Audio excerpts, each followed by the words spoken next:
so go ahead and give us it. Catfish simultaneously look like they possess the infinite knowledge of the universe, and like they just have the me theme playing not in their head nonstop. I mean, yeah, catfish are hard. You actually have to manually kill them. They have hard fucking kills, too. They can bite off There your are some fucking catfish hand, that grow up to 4.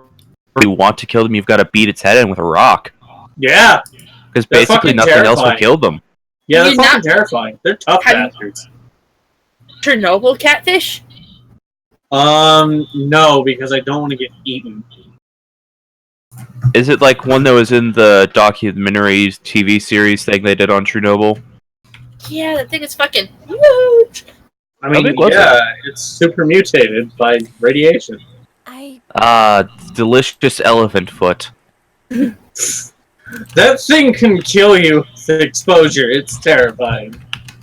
It's a literal melted down radioactive core of a nuclear power plant. Of course it's gonna kill you by exposure. Well, yeah! It's not gonna stop. Just like how in the old Godzilla movies you would actually get radiation sickness just by being in the same area as Godzilla. Like Fuck yeah! That was in the original movie. Yeah. Speaking of Godzilla, that new movie, I don't care what the critics say. A long time ago when I went to Maryland with a... That was a really odd experience because I watched the one that was all in Japanese. White. The original Gojira? Yes. That was the most interesting experience I had in a day. Like, me and my friend just spent a good, hour or so just, talking about it, and we have found that we love Godzilla, and I want to see the new one so bad. It's very good. I want to see Mothra. I want to see Mothra! She's very good. The American 1998 version was the first one I saw. Oh, you poor bastard. Would that have been Zilla, not Godzilla? Yeah. Well, it was called Godzilla when I watched it, and then Toho bought that creature, the rights to that creature, so they could rename it Zilla and then kill it in Godzilla Final Wars.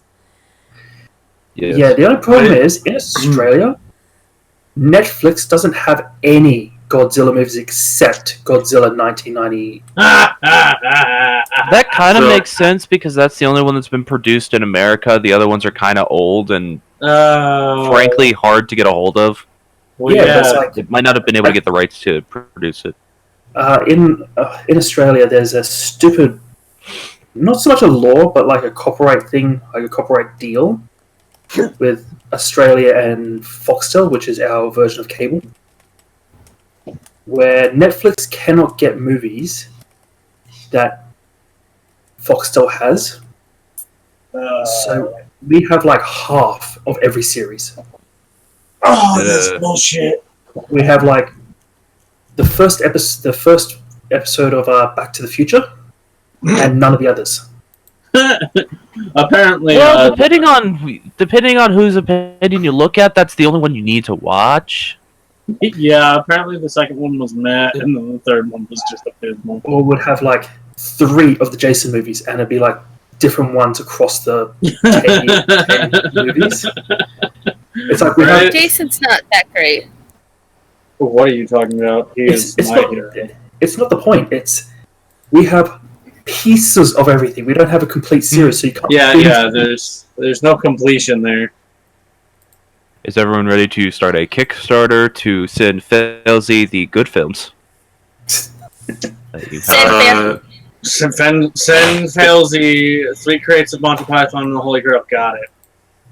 That's a lot of movie to put in 3 crates. Yes, it is, and that's the only. Don't need that. I have all that downloaded. That's the only movie. The question: can't you just VPN? I'd have to buy a VPN. Armored, that's the smart thing to do. We're not smart here. And I can't afford a VPN and Netflix at the same time. Wait, how much does a VPN cost for you? A lot of sometimes the ones I've looked at, it's like they say like, oh, it's like $5 a month or something. But They want the whole thing at once in a 3-year plan. Holy shit! Okay, And it's like, that's no. dumb. Yeah, that's the issue with a lot of VPNs is that they'll tell you it's really cheap per month, but then not let you pay for it per month. Alright, Changson. Can't get my soul in there. Fuck up. Oh yeah, we only got to 3rd level. I was like, wait, did we get to 4th level? No. Who is mowing their lawn right now? I am. You're not here. You don't know now. I wonder if you're hearing my computer. It's kind of loud. No, this is outside my door. Oh, okay. Like, no, it's not my door. It's outside my window. And I'm surprised that they haven't gone off with the fucking fireworks yet. My neighbors are assholes. But should we, DM, do you need us to shoot this shit some more, or should we go ahead and do player Just a interaction? few more minutes, I'm sorry. That's alright. Yeah, that's what happens when I lose the 2 paragraphs of text I wrote. It's okay, we still love you. I mean, Armored can attest. My session recap for Friday game is usually like a sentence. Yeah, shit happened. Yeah. Now what? Yes, which I still need to. Shit, I still need to contact you about. I am. We're probably not gonna play this week. I still have no idea what I want to do. Okay. I'm gonna give you guys another week just because. Kind of ended off on a note, and I really haven't gotten anything back from anybody. So. Okay, I'll try to make sure I get back to you this weekend. Okay, that's fine. I didn't get an answer to that question. Like, I know we'll probably have a long rest and it won't matter. But for future reference, when we get new spell slots, are they like empty spell slots that are waiting for a long rest, or are they active already? I was pretty inactive, but that's up to. I typically do it to where whenever you acquire a new spell slot, you automatically have it for the sake of if you level up in the middle of a dungeon. Okay, and so can't take a long rest. So it's active then. Okay, so basically. But it doesn't make you recover your other spell slots, you just gain the new one. Yeah, that's what I mean. So, like, we've just. The mage has tunneled into their well and it's like, oh, there's more magic in me. I found it. Except maybe in Morrigan's case. I don't know if she actually used any of her spell slots though. Did not. Okay, but yeah, so now they're second levels. It's pretty situational when warlocks actually have to use their very few select spell slots. Which is unfortunate because they come back on short rest, so you'd think that would almost encourage them being used more. But since a lot of it depends on what type of warlock you are. Hexblade warlock, it's less of a concern. That's true. Because we can smack. Yeah, I used them a lot on Pharaoh, but that was also because I had like 11 AC. So it was like, keep me alive.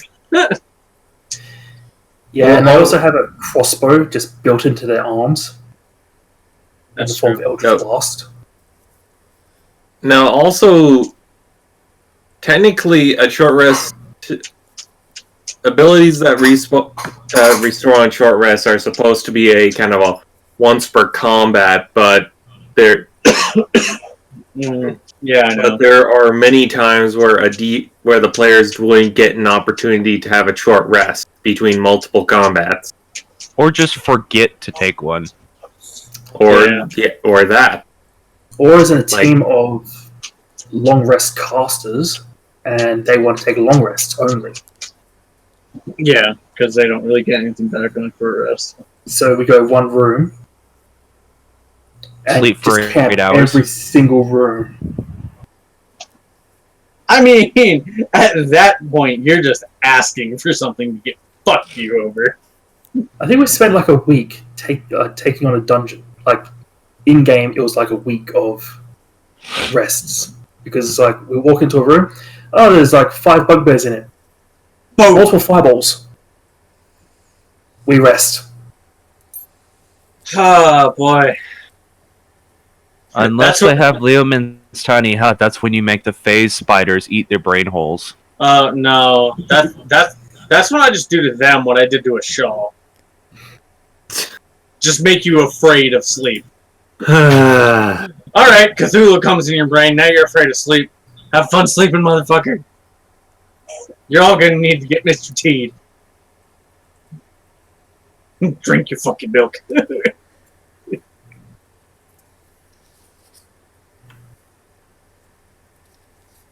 know, it would really suck if Lehman's tiny hut was concentration, because as soon as you fell asleep, it would drop. That'd be really stupid. Yeah, it would just be like, what's the purpose then? Same thing for the mansion spell, if that was concentration. Yeah. HT. Yeah, also by technicality, like, when you get paralyzed and stuff, you shouldn't be able to concentrate on spells, which I think is weird.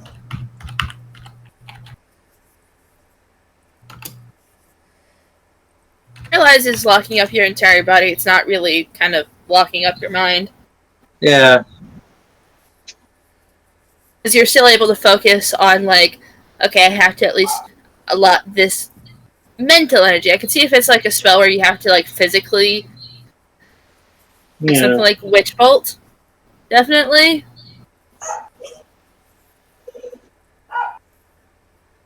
No, my thing is just like, with concentration, it's never explicitly stated that you need to maintain the verbal somatic things, because you can also cast other spells while concentrating on the spell, so I don't get it. It's literally just the mental effort required to keep a spell running. Yeah, which being paralyzed shouldn't then drop your concentration, but... Does paralyze drop your concentration? Whenever you're incapacitated, you cannot concentrate on a spell, and I believe paralyzation involves incapacitation. Yep, that's accurate to what I know. That's why hold person can be incredibly nasty. Yeah, a paralyzed creature is incapacitated, cannot move or speak. Concentration. I didn't mean to do that. I meant to mute myself. I wanted to sneeze. Yes. Yeah, you lose concentration on the spell if you're incapacitated or if you die, which paralysis causes incapacitation, so... By technicality, hold person, if it lands on you, you cannot concentrate on the spell, which I think is weird. Like for pet... Yeah, like personally, I play that as a case-by-case basis. Yeah, like for petrified, I understand. You are a rock. You're no longer a person. No, just get petrified while concentrating on a spell, and it suddenly cannot end until you're. Oh no, permanency. That's how you get permanency spells. Somebody casting a concentration spell and just flesh just down. Alright, I'm sorry. My voice thing went down to red for some reason. You're fine. Yeah, and like stunned I also get because it's like you can't focus. You just got whacked so hard that you can't even think straight.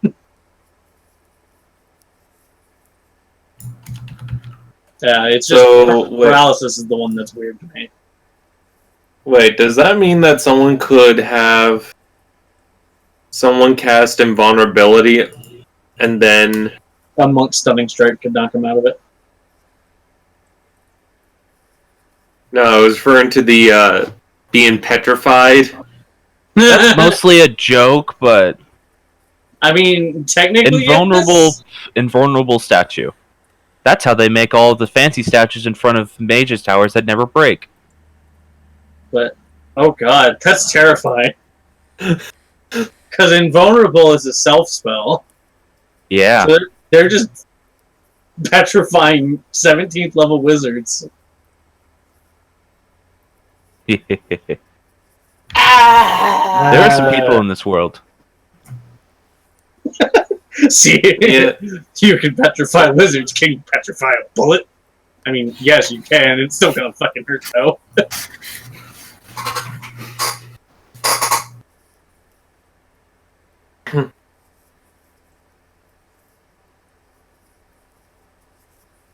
I also like how petrified it's just a solid inanimate substance, usually stone.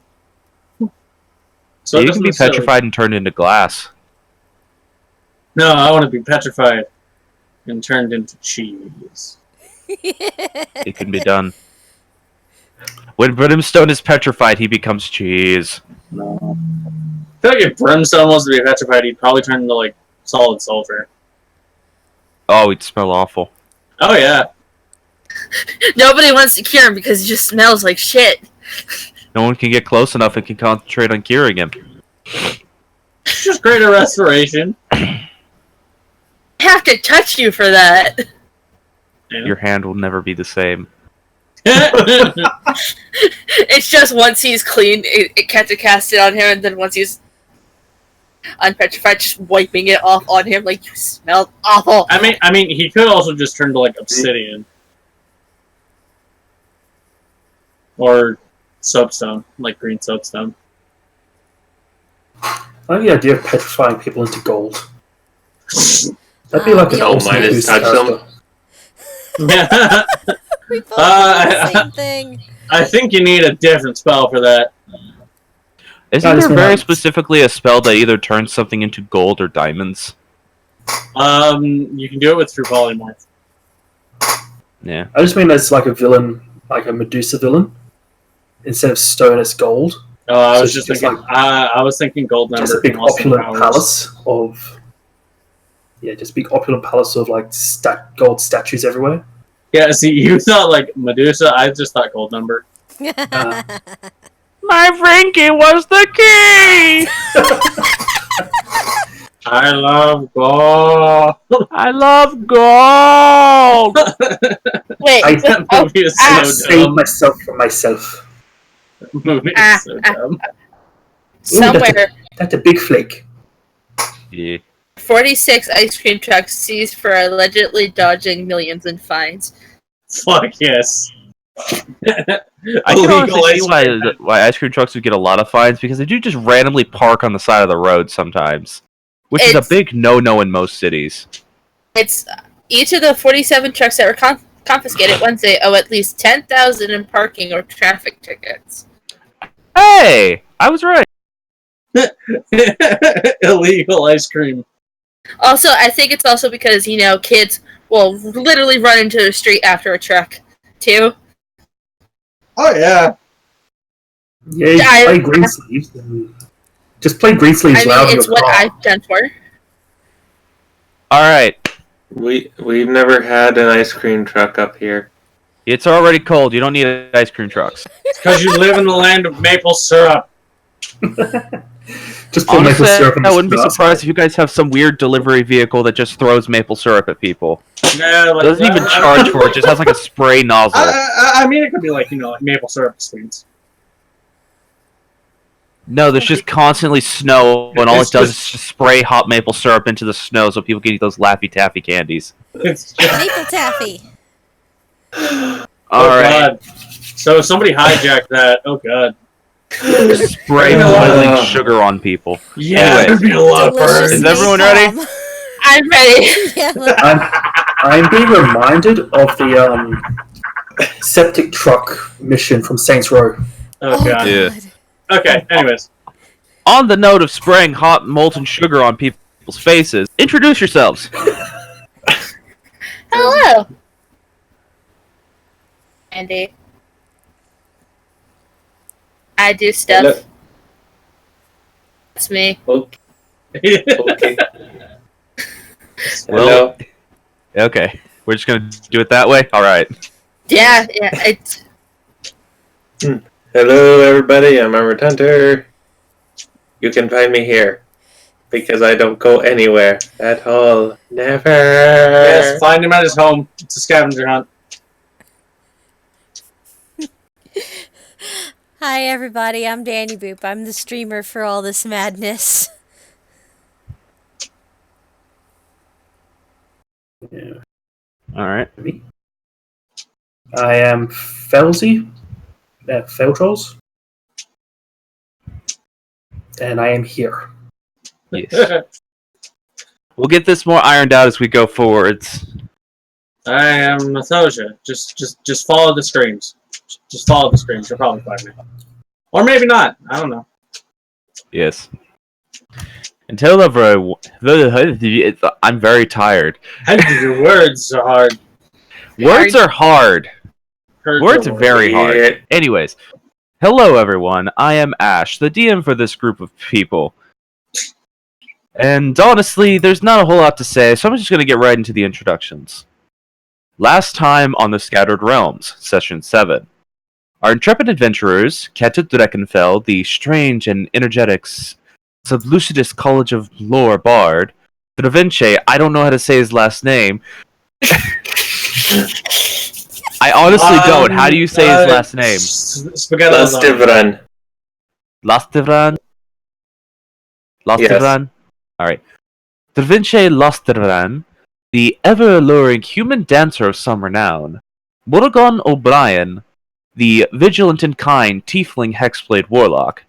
Thalesy Zamodis, the particularly curious tiefling redacted sorcerer. And Gun, the gun.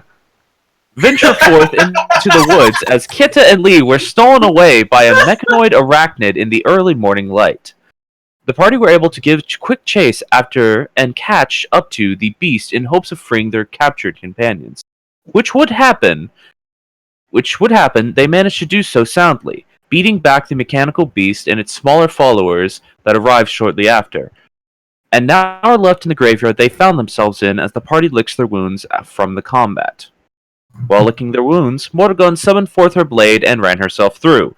As Felzy studied grave markers, and the other assisted Lee in strapping the strange gear they had found to his back before he carried Keta away back to the camp after her rather strange rush of new emotional driven outburst. The two now gone, we return to the party left in that graveyard to see what they discover. So yes, Lee and Keta are already gone for the sake of this scene. Alright. So, guess we should actually switch back over to the graveyard.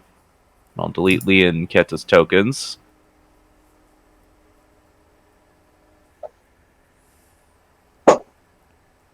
Apologies if you guys can hear the train in the background.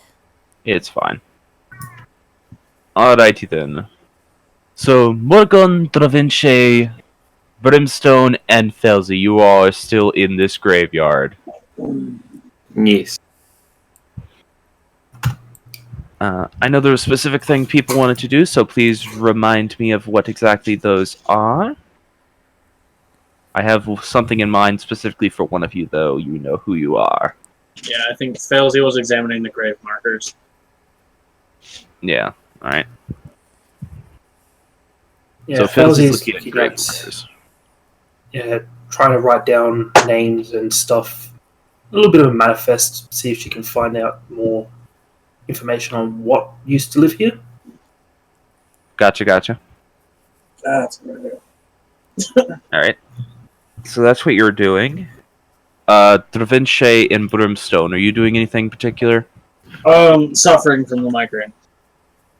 Fair enough. Other than that, no. Slowly going away thanks to the fact that Keta is no longer present. And Well, that in of itself helps alleviate your migraine. I mean, yeah. Most of the celestial. She was Yes. also the one speaking in the Celestial, so that helps. No, yeah, I know. Just giving Brimstone pats on the shoulder. It'll be okay, bro. Just give it some bro pats. Yes. Alrighty then. Why is my music not playing, Roll20? Do I need to give you the bat?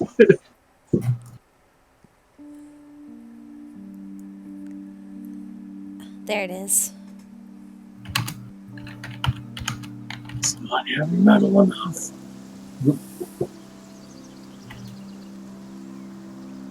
Alright.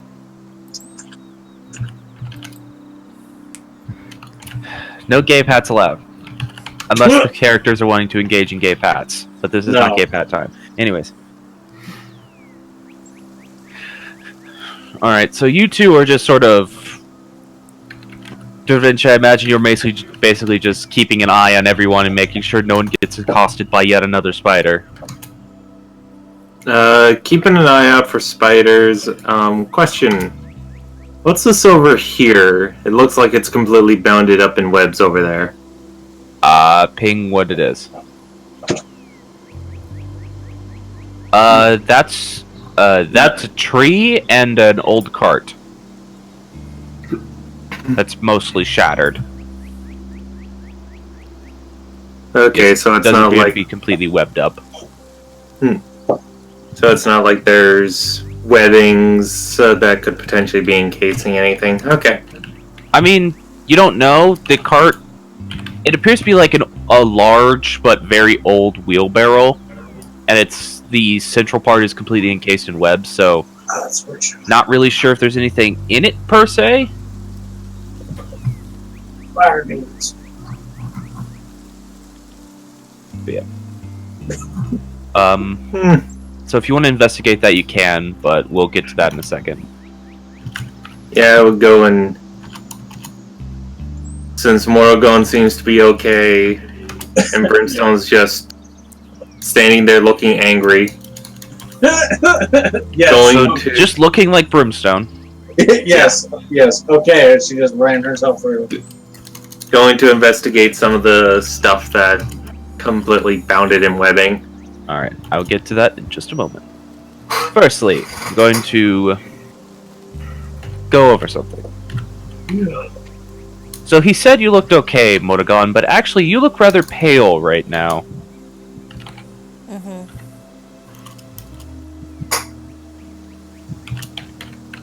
And just make a perception check for me. Perception? Yep. 17. Alright then.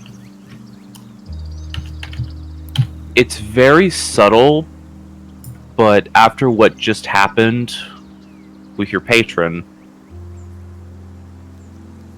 you're not sure if it's just because you're here per se, but you can hear just very quiet voices just all around you.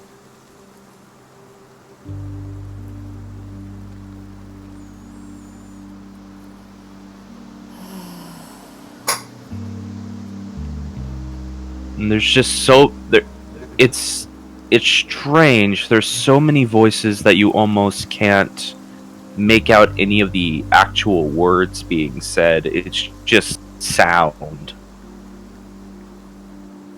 There's so many here.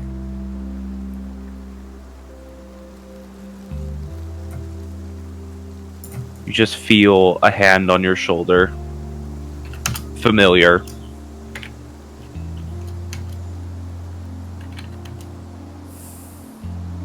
Just gives you a reassuring pat.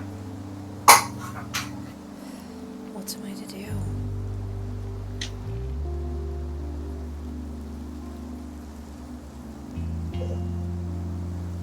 You feel the blade raise itself slightly in your grasp.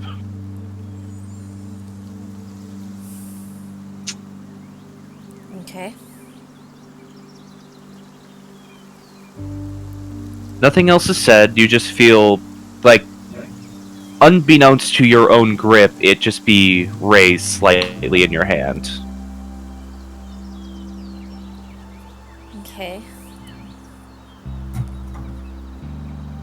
I guess she, figuring that that's a clue being given to her, she will raise it up a bit further. Alright. So you raise the blade up, almost presenting it before yourself. And make a wisdom saving throw. Okay. That's an 8. Ooh. Alright.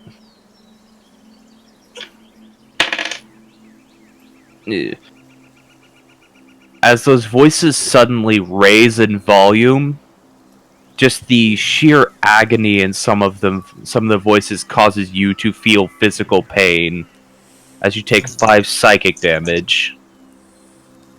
and a pterodactyl appears. That was weird. Anyways, as you take 5 psychic damage and see the blade suddenly engulfed in bright cyan light. I'm not gonna actually do it, but she screams. Ah, son of a bitch, what now? And then suddenly all of the voices around you stop. What is it? And she just falls to her knees, panting. Because that was not fun. Yeah. And by the way, the blade almost seems to hum in your hands right now. You feel like a weird vibration in your gut as well.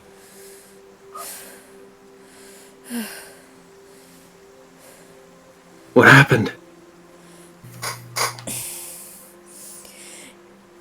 You know how I'm weird and I have a weird sword? Yeah? Is it magic bullshit? Yeah, that's one way to put it. What Okay. is it, magic bullshit in this world? Gun! You intend to make that magical bullshit! Yes, but it doesn't start its base design. His pure metallurgical majesty. It depends on what type of gun you're making. Anyways, Fuck off. yeah. Back to the bit. Yeah.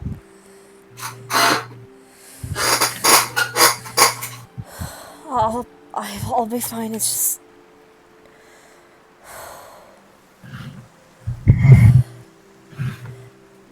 You have a bit of a headache right now. well, yeah, psychic damage. Fair.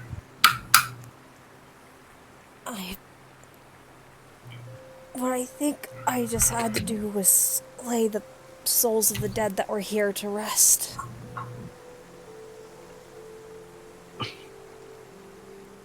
The souls? Doesn't that usually involve, like, praying and shit? Well, if you're a cleric, yes. I'm not a cleric. Yeah, I figured that. Fucking I'm a warlock. I hate to be the person to say this, but that's not really something you'd know. That's a construct for our sakes. That's not a thing. Well, it's simplifying for sake of expediency. How's that? You gain power from an otherworldly presence. Yeah. How's that any different? You. And this otherworldly being is. I don't know where it Fells is just leaning in very closely now. Oh? Is there someone else living in here? Just peering into Morgan's eyes. It's the sword. Is she doing something creepy again? Oh? The sword? Now she's like inches away from the sword, just examining it. I just like how Brimstone, in absentia of actually looking at Chelsea, just assumes she's being weird again. So is she doing something weird again? Yes, she is. Something weird. Okay. Yeah. You all see this, by the way. That blade is vibrating for some reason. I think I'm sure it'll be alright. Yeah, it's... I can't remember this happening before. It might have. It's... The details around me obtaining this are a little hazy. I just know after I found it, I was able to do magic other than making my voice louder. And Failsy, look too closely and you'll put your eye out. Ow. Oh, I'm sure it's fine. One thing I do know, whatever's living in this blade and that gives me my power, it's comforting, it's kind. have to do things like this every now and then, but a restless soul should not be left restless. So, you're a priest to the benevolent sword spirit, apparently. I mean, The blade actually sinks back into your hand. Suppose that's one way to put it. Do you need help with putting the spirits to rest?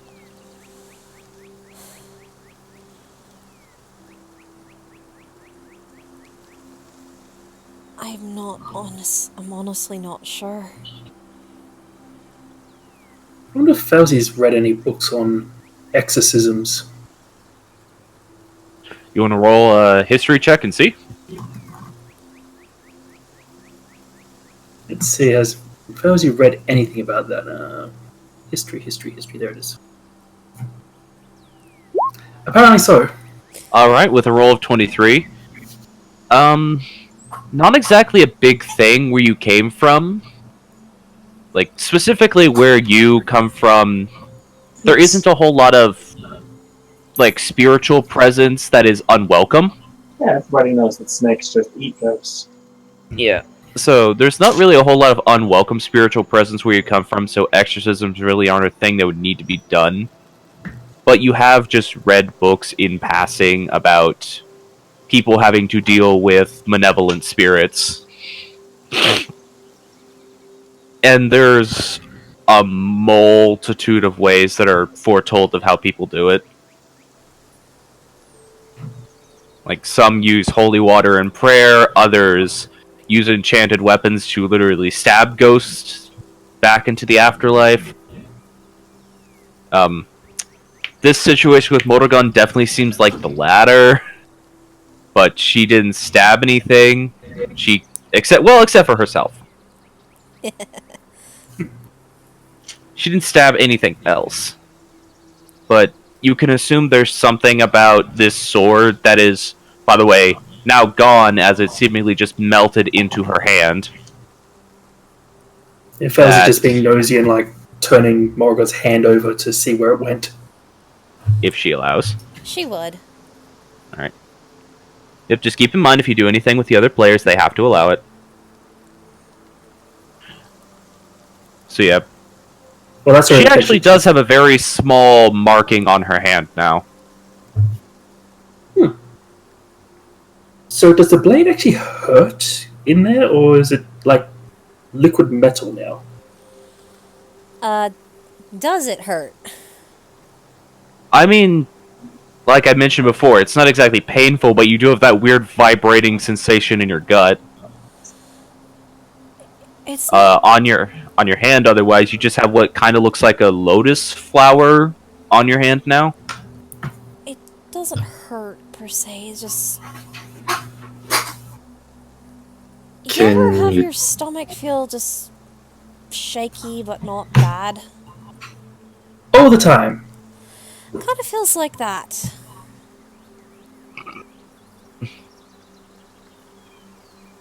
Can you bring it forth again? I would assume so. She will ask the other two to stand back for a little bit and call on her sword. Yeah.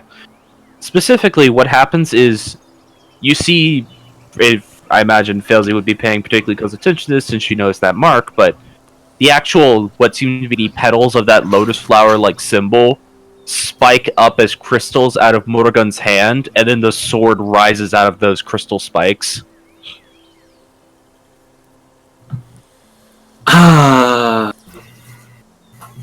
Which, by the way, her sword, again, not made of metal. It is completely made of crystal. Yeah. She was referring to, like, was there like a blade just inside the arm now? Yeah. Honestly, well, yes, you can. Yeah. I guess the sheath I had made for this is kind of redundant now. If my palm is the sheath, so to speak.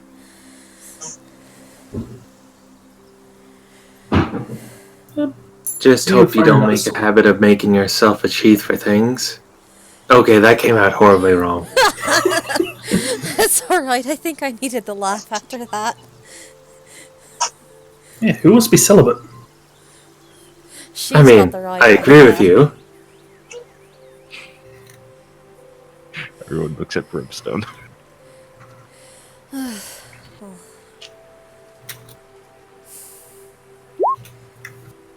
I hope I did what I was supposed to do.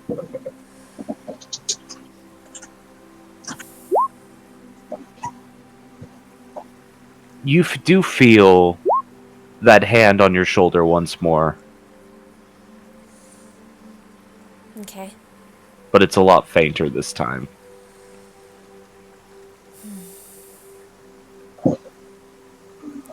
It's honestly hard to tell with... Yes, patron would be the right word for it.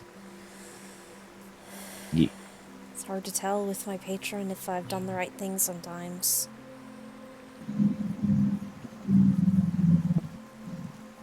Hmm.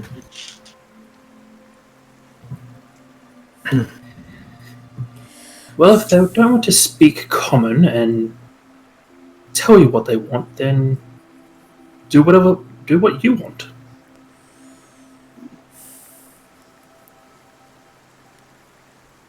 Well, I think right now it's probably best if I just sit down and think for a bit. Yeah. And she's just going to stay seated where she is, because she was kneeling on the ground that whole time. She didn't stand up or anything. Yeah, you kind of had to deal with the repercussions of running yourself through with a sword. Yeah, so she's just going to sit and be quiet for a little bit while everybody else does their thing. Alright, so the other things that were being done by characters, which is investigating gravestones and investigating a cart. Yes. So go ahead and roll for me some investigation checks. First thing for the investigating is, I suppose I'd have to ask after the investigations if I can actually read these things. Yep.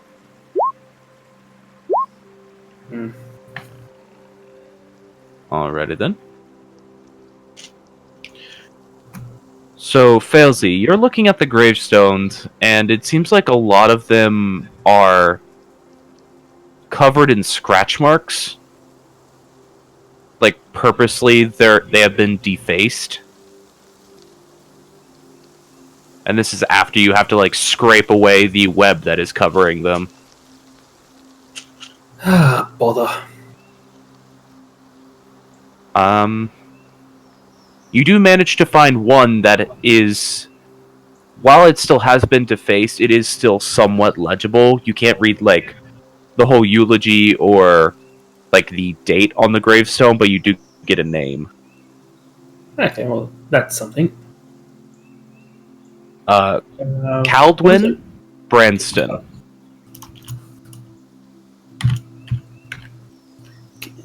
Caldwin, W-N.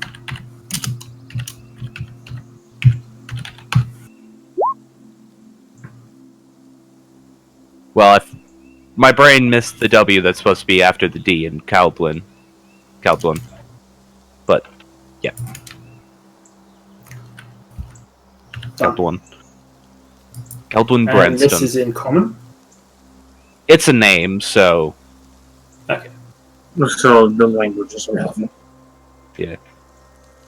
Well, Caldwin kind of sounds like an elvish name. Doesn't really sound like a human name per se, but it's hard to say because humans will name their children anything.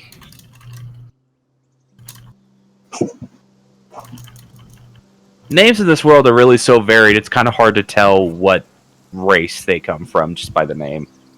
fidget spinner. Something about a fidget spinner, but okay. I remember reading something somewhere that somebody was considering naming their child fidget spinner. Oh, that's awful. Yeah, no. There's a girl whose name is ABCDE. Yeah, That's Absidy. Yep. See, I mean, they kind of made it work. It's not that bad. It's You could spell ridiculous. that better and have it actually be a name. Yeah, it's so ridiculous. Yes. By the way, this is the tombstone that had the actual name that was legible on it. Ah,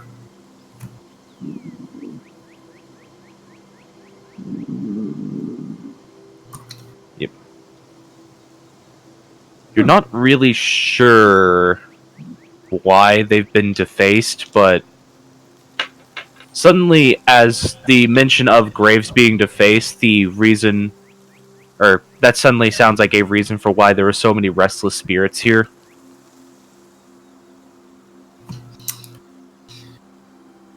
so unless Morgan wants to go around stabbing all the ghosties, I guess this pacifist route for this would be to give them all their names back, which is a long interview, and I don't want to do that. On it. And Dravinche. That's just a muttering to it, like at the gravestone. Fair enough. Dravinche. Mm-hmm. So, with your investigation, I'm assuming you're like cutting the web off the cart. So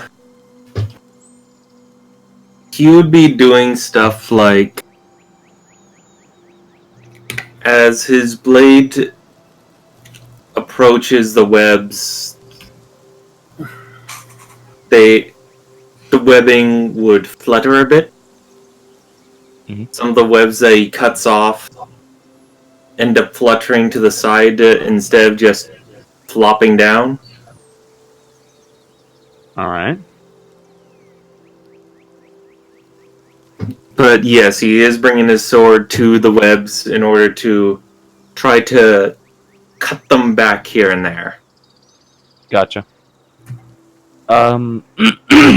Sorry. No, my throat. Anyways. So, as you cut the webs open, at first the outer webs are all that sort of golden thread color that pretty much everything in this clearing is covered in. But as you cut them back, underneath the gold threads is actually a more natural webbing.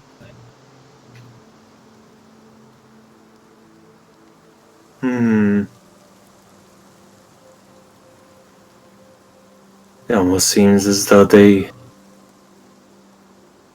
decide to act just like the spiders that used to be here.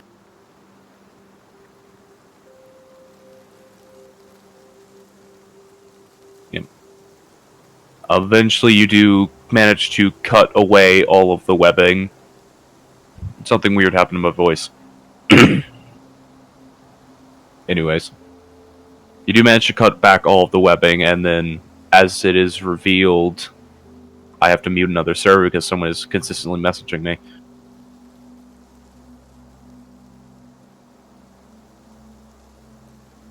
As it is revealed, you do see that this cart has several shovels in it. Like shovels, pickaxes, like earth-moving tools. They all look well rotted with age. Other than that, you don't see anything particularly of note.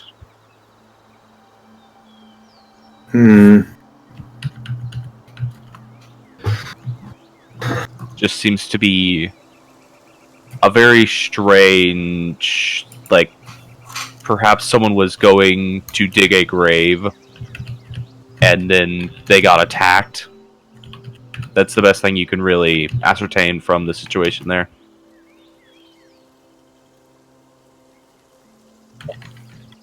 So, what you said that rotted? You mean just like the handles of them? I mean, inherently, the heads are a bit rusted as well. They just seem to be made of iron. The handles, they have that sort of very withered look to them. Like, the type of wood that if you know just from looking at it, if you were to strike this against something, and put any force into it, the handle would just snap off the head. And honestly, for one of them, when you actually go to like move it, the wood crunches in your hand. And you not being a particularly strong person already, know that that means this wood is particularly weak. Yeah.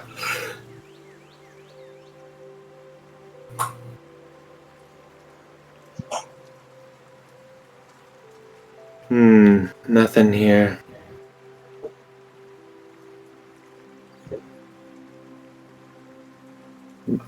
But it does give an implication of how old this place is.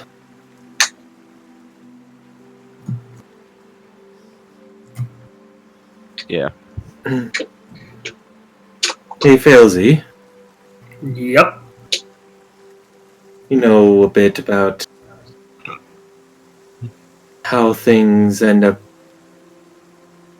going with time?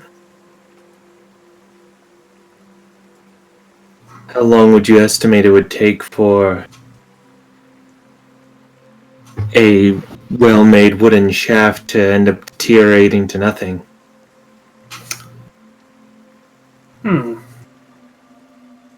Because this place seems older than what it first looks like.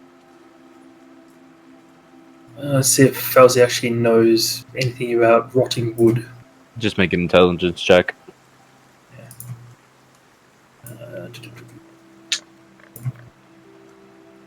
Intelligence.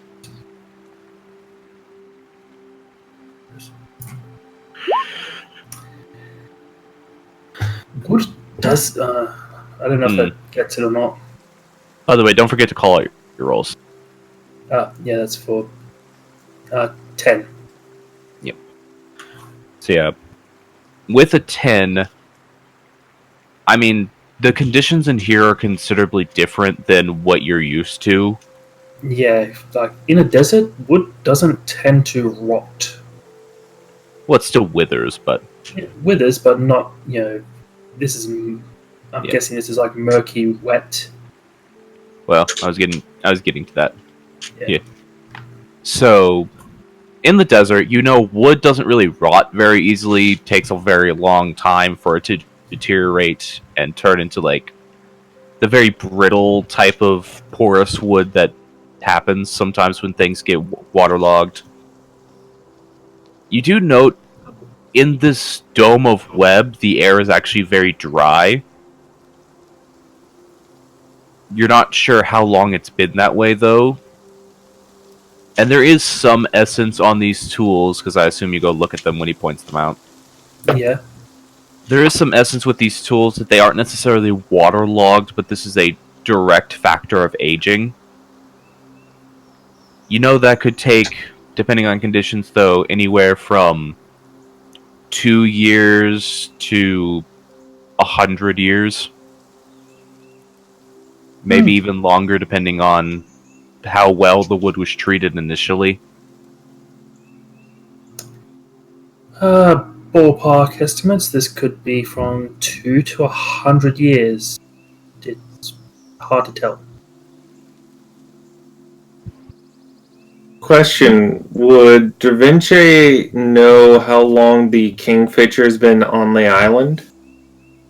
I mean, Not that's on the island, but around it. recorded history. This is Yeah. where the Kingfisher's always been, as far as everyone is aware. That's why this island is named Kingfisher Isle. So easily close to the 100 type years. No, that's like recorded history, so about 1,000 at least. Then somehow people were able to have a home on this place. That would have definitely been during the time while the Kingfisher's been here.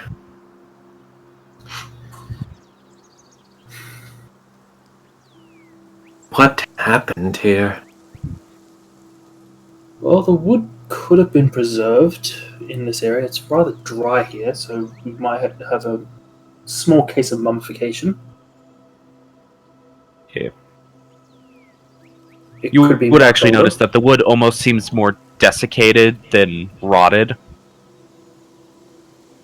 So like I said, it could be much, much older. You're not really sure.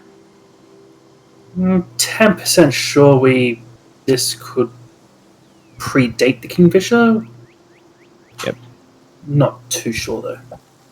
It could be pre-Advent. Or we just have some really, really brave people that died stupidly. Well, I wasn't able to find anything. I got a name.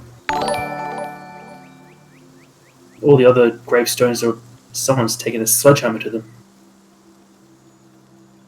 Or, a chisel, but sledgehammer sounds more angry. I wonder if maybe some of those pickaxes were being used for that. Yeah, if you actually were to line the pickaxe up with some of the score marks, they do seem to match.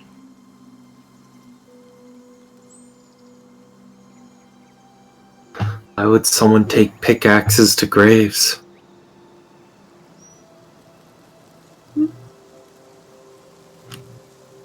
No, stinks like a cover-up. Or As you say family that, grudge. make a investigation roll on the pickaxe. Investigations. Either one of you can make it. Even both of you could make it. Because I imagine you're both doing like weird forensic science crap. Alright, so Failsy got an 18 and that's pretty good. Da Vinci got a 19.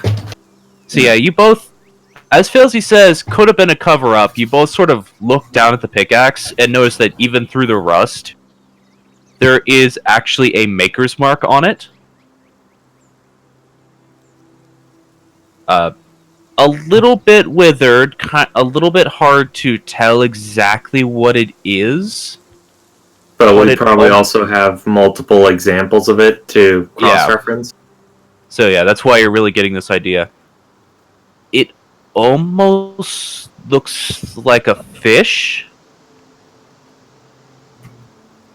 And there's like a bit underneath it that is like wavy.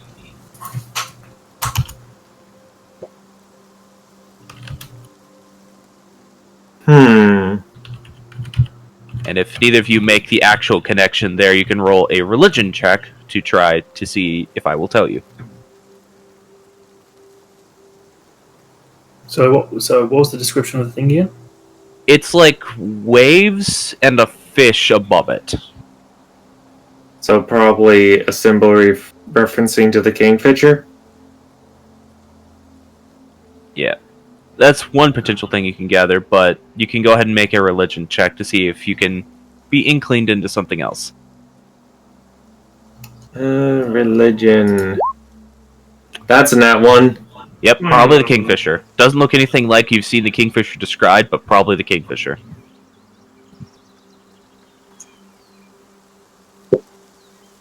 Would Failsy like to make the same check?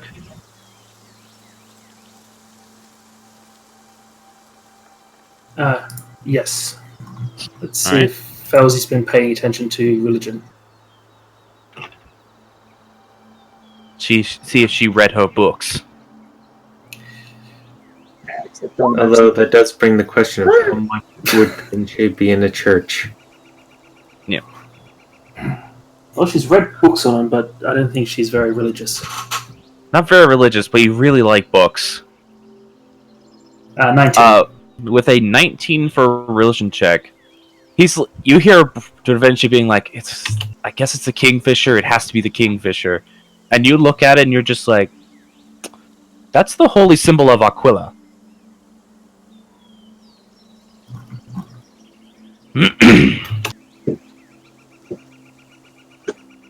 Yeah, god of the rising tide, self-proclaimed king of the gods. Sounds like a bitch. Yeah. Okay. That is the symbol of Aquila. Oh, Okay, so we have. So Kingfisher Island has some contrary information that the gods or the Church of the Gods don't want people to know. Perhaps pre-Advent, maybe how stuff happened, or post-Advent, like I don't know. Perhaps there is a way to live with the Leviathan. live with that monstrosity? Just a random theory. You suddenly recall the fact that this island has the lure on it. Just a theory. Just stuff that a church may not want people to know, or a god like the king of the gods not wanting people knowing. That doesn't make sense. People living with that thing? With those things? I almost want to interject on this, but I don't know if someone will be hearing it. I mean, Oh. this is a very quiet clearing. There's basically nothing you guys can do other than like covering your mouth and whispering in your own hands that keeps you guys from hearing each other. Felsey's not being subtle. Okay. I don't know what you're talking about, but I heard something about sea god Leviathans.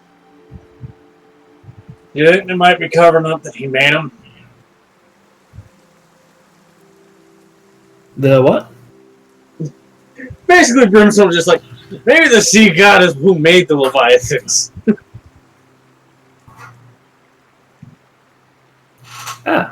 Because I figure Brimstone doesn't know. Brimstone wouldn't know shit about this one. Other than no one really knows where the Leviathans come from. Well, yeah. Just other than what everyone in general would know about Aquila, Brimstone knows nothing about Aquila. There's also the idea that perhaps the people that lived here worshipped the Leviathan as a god. Became blasphemy, so they were stricken from living record.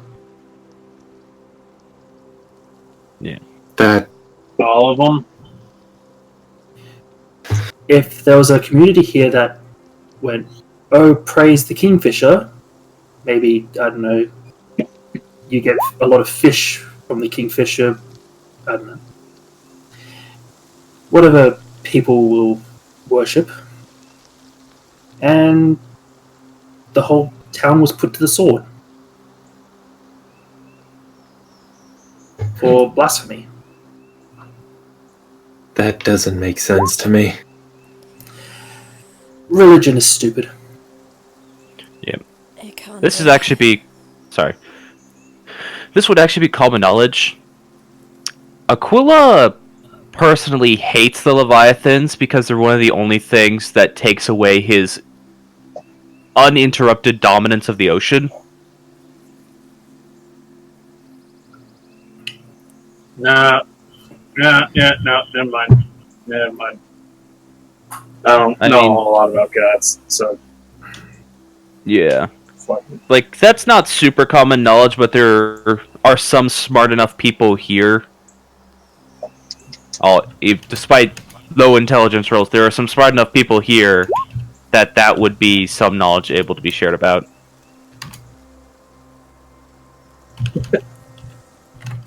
Now,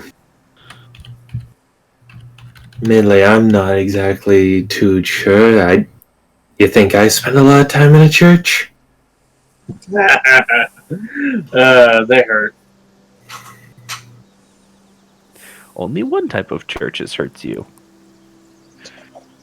Well, Yes, but that's probably the only one he's been in. That's fair. This is all just speculation. Need more information. Well, we can take at least one of these pickaxe heads and maybe have something to go on. But probably dead. I would actually more say it's dead weight.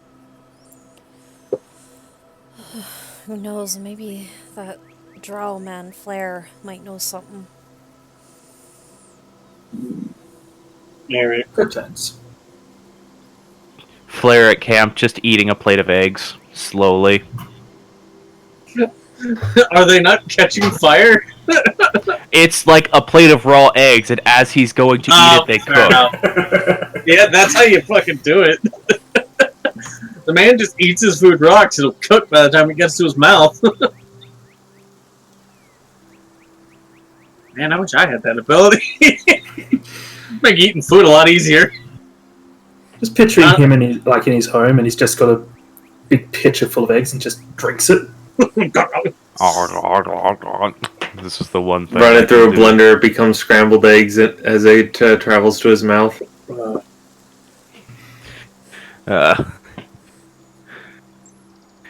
Yep, maybe. Who knows? So you guys packing up and heading back to camp? There isn't much else here. Aside trying to loot all the corpses completely, that's it.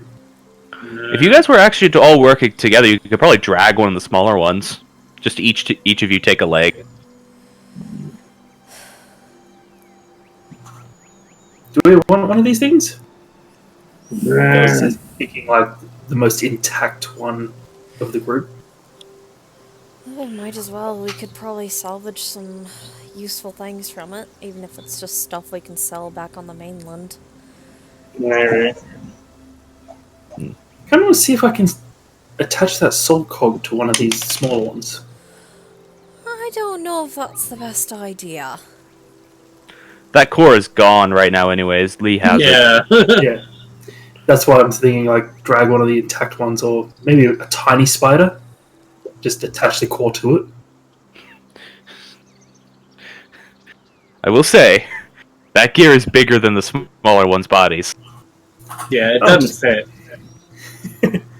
That thing was almost too big to fit inside the big one's body. Yeah, because it was sticking out pretty far. That's if Failsy can figure out how to get the core out, the soul core out of the cog. Hmm. Yeah. Oh, you want to put the gem in? Yeah, just So gotta figure out how to get it out. Do you guys want to take one of the smaller ones for the sake of having it, or just leave them all here? Failsy wants one. If people want to help Failsy get one.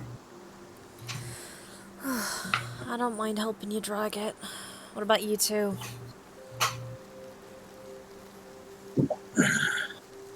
Alright. Yay!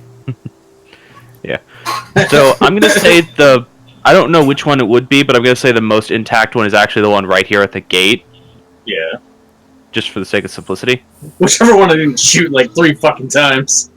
I don't remember which one it is, to be honest. I think that the bottom one is the one that I didn't shoot. Yeah, it's fine. Bullet holes really Did aren't you that big. shoot this one? Well, it's because one I fucking fused together. Yeah, That that was was the this big one. Yeah, that one too. I think he shot all of them. I'm just gonna say that the most intact one is the bottom one. Yeah, we'll just say it doesn't really matter. So you guys all... This thing probably weighs a good 800 pounds. Now I kind of want to know between all of us who has the highest strength. 10. And we'll laugh. Strength. 10. 10. 12. It's you! It- You are the star man. I guess it makes sense. Alright, so... None of you particularly strong. This thing weighs about 800 pounds. But with all of you working together, you're able to grab hold of its leg. Luckily, not really an issue of needing to find purchase, because much like how Motogon got picked up by the big one, this thing's front 4 legs are actually sticky. So when you grab them, it's easier to just hold on and pull than it would be to actually pull your hands off. So it's easy enough to drag and pull this thing with all 4 of yours combined efforts. Alright, I guess wonder I'll how lead the far- way, cutting through. There's a path in the woods, by the way. You don't need to cut away. You guys didn't How big- exactly leave a clean swath through this woods. It's a big, wide path. How We had big to is get to the good girl to save her. And Lee. Yes, and Lee. Yeah, he wasn't so How big is the hole out? Because I know it was restitched and then we cut it open again for Lee to get through. Is it big enough for the spider to get through?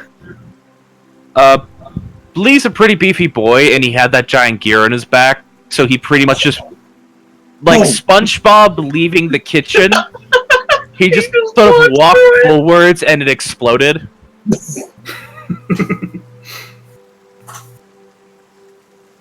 And I'm Is that, sure, is that a reference with the everyone legs- understood? Yeah, not yeah. really, that's right. but I'm sure with us dragging the front legs, the other legs are just like trailing behind it, so it's actually rather thin.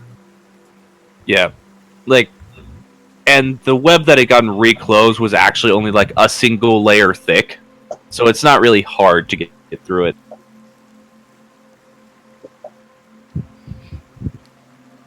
So you guys are able to drag it back to camp, and as you arrive back at camp, you smell food cooking, like bacon and eggs and bread. Hi.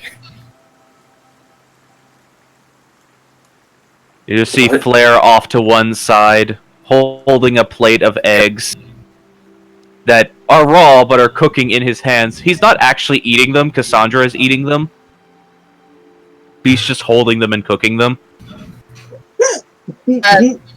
Meanwhile, Lee has the back of that spider shell that he'd stolen and has it over the fire and is currently basically sauteing, or not sauteing, but why would I think sauteing? That's the wrong thing, brain. I'm very tired.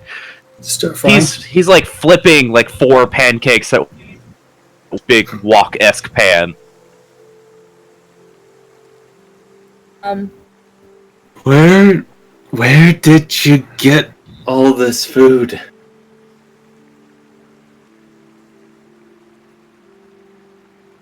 Rock. 1, 2, 3, 4. Okay, yeah, I'm in the pancakes.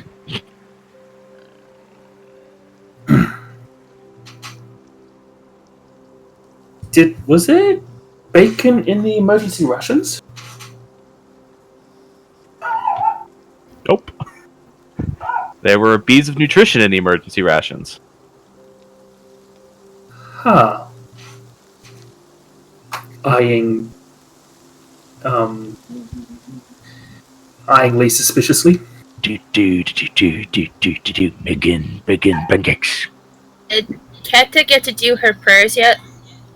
You would have done those while Lee started cooking, basically. Did I get anything from either one? Remind me exactly of what you said. It was basically, hey, something's going on. I kind of exploded. That was to both Grainum and. Make a wisdom check. All right. Human. Sorry, guys. It's just.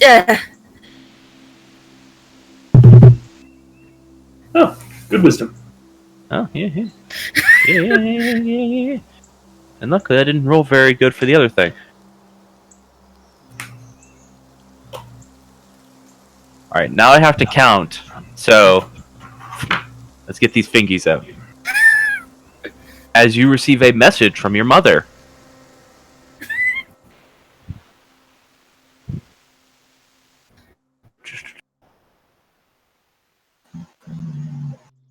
Sending. Yeah, I'm having to figure this out, sorry. Yeah. She probably isn't going to use all the words, but Nah. it's 24 or 25, right? 25. Okay. I mean, does she have to use? I mean, yeah, she'd probably have to use sending. It's more the prayer was making her aware that something was wrong, so now she's using magic to find out. It's like I'm stuck on an island and. I'm having feelings.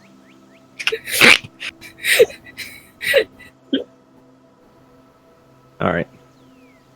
I bet I'm just gonna count while saying because I feel like she'd be the type of person to not think in a moment like this. Yeah. Probably. My dear Keta, what has happened? Are you okay? What do you mean you exploded? I'm on Kingfisher Isle, and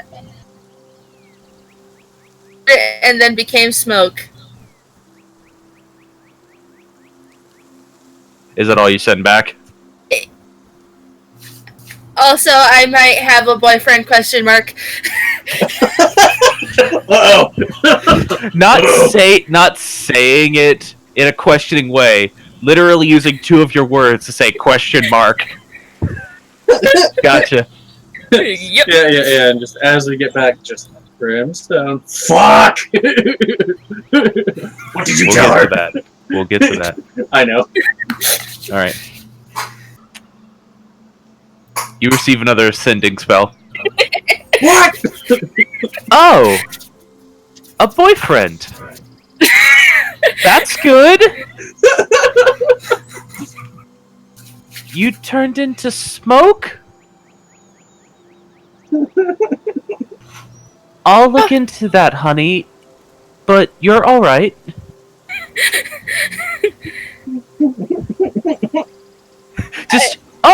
A boyfriend! I'm pretty okay. I'm okay. Still alive. Oh. He's weird.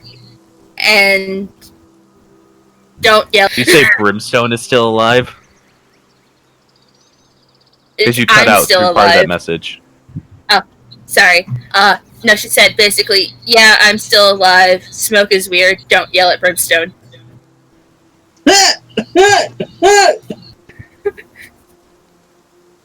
Alright. You don't get another message back at that point. Alright, Brimstone. and then Ah, shit.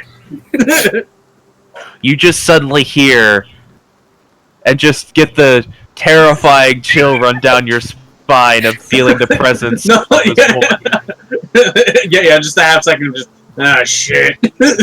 Just Brimstone. Why does my daughter have a boyfriend, and why did she explode?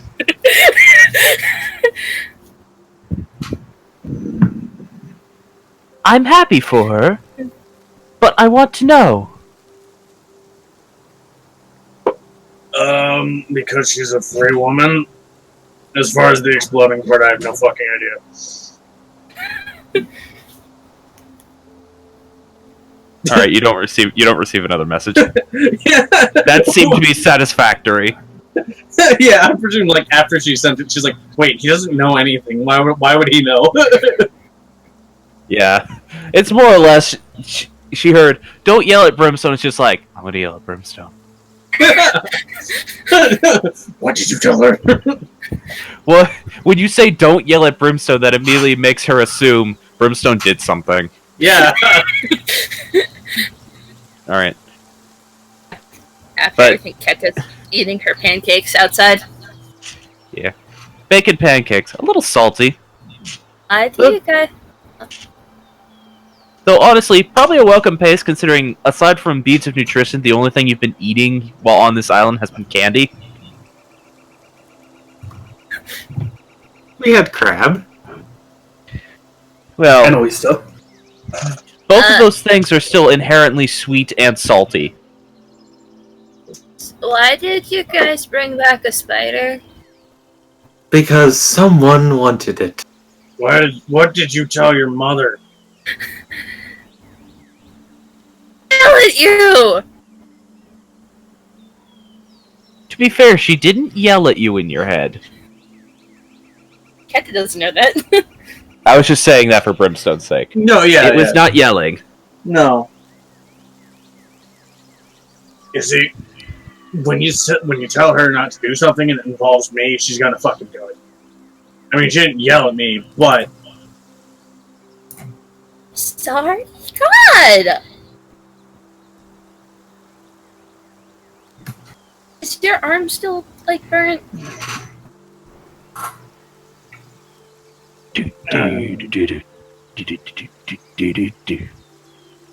Brimstone, if your arm's really hurt, you should probably rest.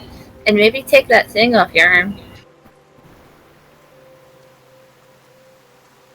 I mean, much she may want to, that thing is like in his skin, so it's not like Yeah. he can't take it off. yeah, yeah. There's no like clasp or anything. It's pretty much embedded. Like, it's a solid band of iron that is partially pressed into his skin. Yeah, that's not coming out. And besides the whole burning thing. Alright, does anyone want seconds? I can make more. Let me just let go of this thing. You are able to Holding on pull your one of hands the off. sticky limbs. You are Just- able to pull your hands off. Yeah, but I'm just more picturing the comedic thing of, okay, let me just first put this thing down. Tries to let go. It's still stuck to his hand. Give a second. And is prying himself off with his foot. Yeah. Well, Then your foot gets stuck. He loses his boot. Yeah. Thing. Alright. I've seen way too much shit to question this. I don't give a shit. Alright. Here's a leaf with a pancake on it. I don't have utensils, so eat with your hands. Yeah, it's fine. I mean, the way I picture Brimstone eating is how I eat sometimes. Just fold it all up and just. Oh. Did you just eat the leaf as well? No, not the leaf. Just folds the pancake up in like four and just. Oh. Fair enough. Felzy just rolls hers up and eats it like a sausage roll. That's one way to do it. That's one that I Yeah. do if I have bacon with it. Mr. Flair, There is frankly more bacon in these pancakes than is reasonable. Yeah, that's fine. Mr. Flair, I had a question. Hmm? When you learned you had wings?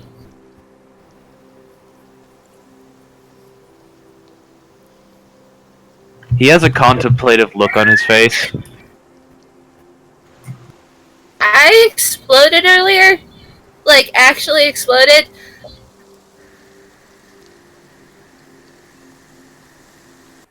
Kinda confused. That seems right.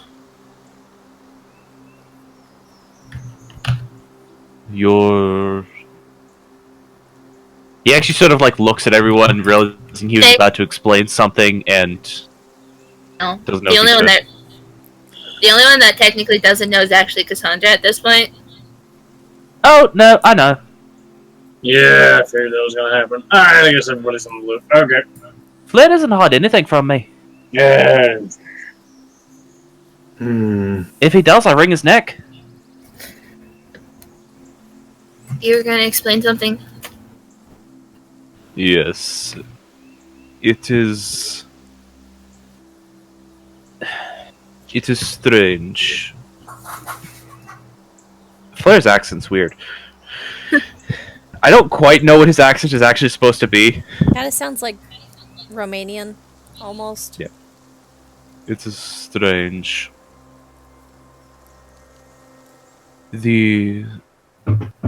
I've heard the tale of what your race is called. The weird hybrid of what you are. You are called a sublucidus. And some sublucidus more inherent the powers of their tiefling parentage, and some more inherent the powers of their Azimar heritage. That makes sense for Mom. So which one explodes? You've known Dad since you were kids, so I mean, I don't think you've seen him ever explode. Yeah. I mean, Hellish Rebuke kind of explodes. Well, I mean, I don't know if like if you're more holy, you explode, or if you're more. Wow. I mean, Really, there's no cut and shorter answer to that. Yeah, of course. Your powers are inherently unstable.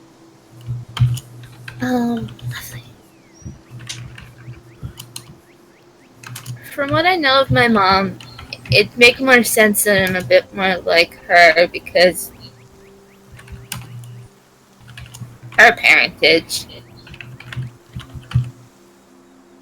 Mm. told me what she looks like when it happens is she just gets wings and glows.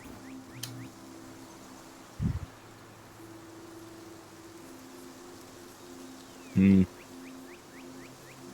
And again, Dad doesn't really explode unless he's angry, like the one time he saw me sneaking out of the house.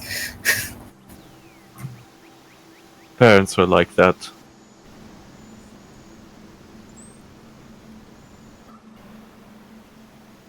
Also, Yeah. are you using that sword? He looks back at it. Yes. I've never seen you actually. Can you pick it up? He reaches back behind him and pulls the sheath off his back. Yes. It's still in. Yeah, it's still in the. Yeah. By the way, this sword, like as he's moving it, dust like falls off of it. Huh. Do you need to do the Like clean? coal dust falls off of it. That ain't normal. That's just because Lee technically gets into a lot of stuff with us by accident, and he really doesn't have anything to protect himself. That's wrong now. At him with a cocked eyebrow. I've got this. As he lifts up the pan, and then very quickly puts it back down when he realizes he's cooking it, so it's really hot. Lee, I have a spare blade. Can use that. No, I don't know how to do swordplay. I mean, he was beating the hell out of that thing with part of another one of them, so I mean, I don't know, it seemed to work pretty well. A bit. I was always a deckhand, and Gond never taught me how to use a sword. So we give him a broom, and he'll be a legend.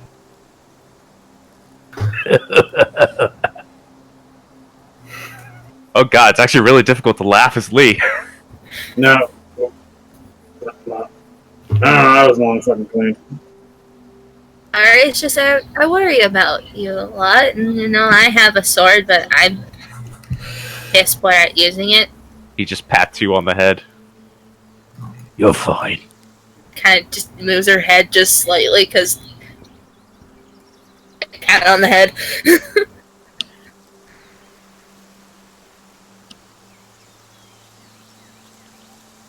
Eh. Anyways, I don't need a sword. Alright, who wants Alright. hash browns? And you look in the wok, and suddenly it's filled with frying hash browns. Okay, feel- now that's happened twice. do What that. the fuck? Yeah, that's... You guys didn't see it happen the first time. No one saw it happen the first time. And technically no one saw it happen the second time either. It just happened. Although I imagine hash browns Morgon would recognize. Oh yeah, definitely. Well, yeah. I guess that's more accurate than. Okay, how'd those get there? That's what I was thinking too. It looks like something my mom would make for, you know, special breakfasts and stuff. Alright, bring the leaves over, let's get some hash browns.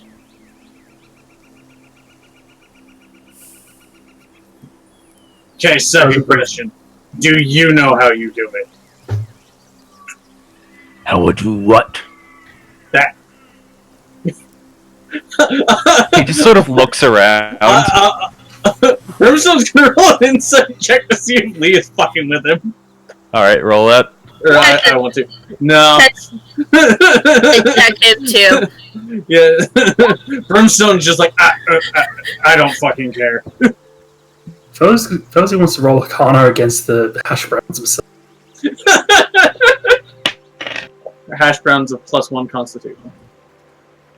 They do actually have a magical benefit to them. Yeah. Because it's salty food. Yeah, no. Fozy's examining a fucking hash brown. Brimstone, stop caring. Alright, Andy, you get the sense that Lee just assumes he found food and is cooking it for you guys. He's not thinking about where it came from. Oh, he's such a good boy. Like, you get the purest thing of Lee literally is looking around just like, I don't know, I found it. and he doesn't know how to explain where it comes from. He just knows that he found it.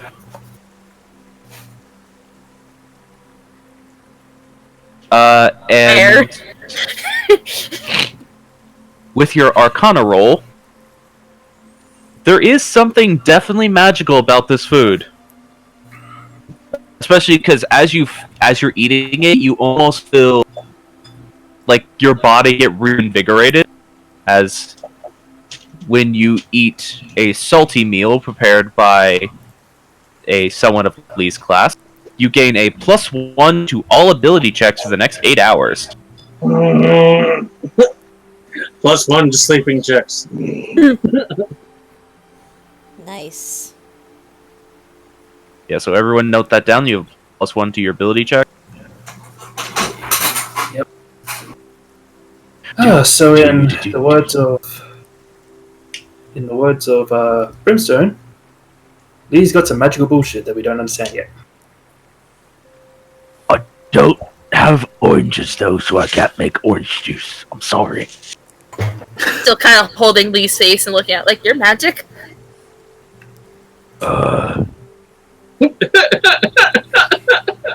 No, I don't think so. I'm just a really good cook. Don't pressure the poor boy. Which, by the way, as you're holding Lee's face, his head is bigger than yours. I can imagine! So it's just like, you're squishing his cheeks, and it's just like, It's just like, I don't think so. Keter, whether it's magic or not, he's definitely a good cook, so... And I can't deny that fact, but she's like rubbing her face. And I don't like it. Keta, calm down. You never answered my question.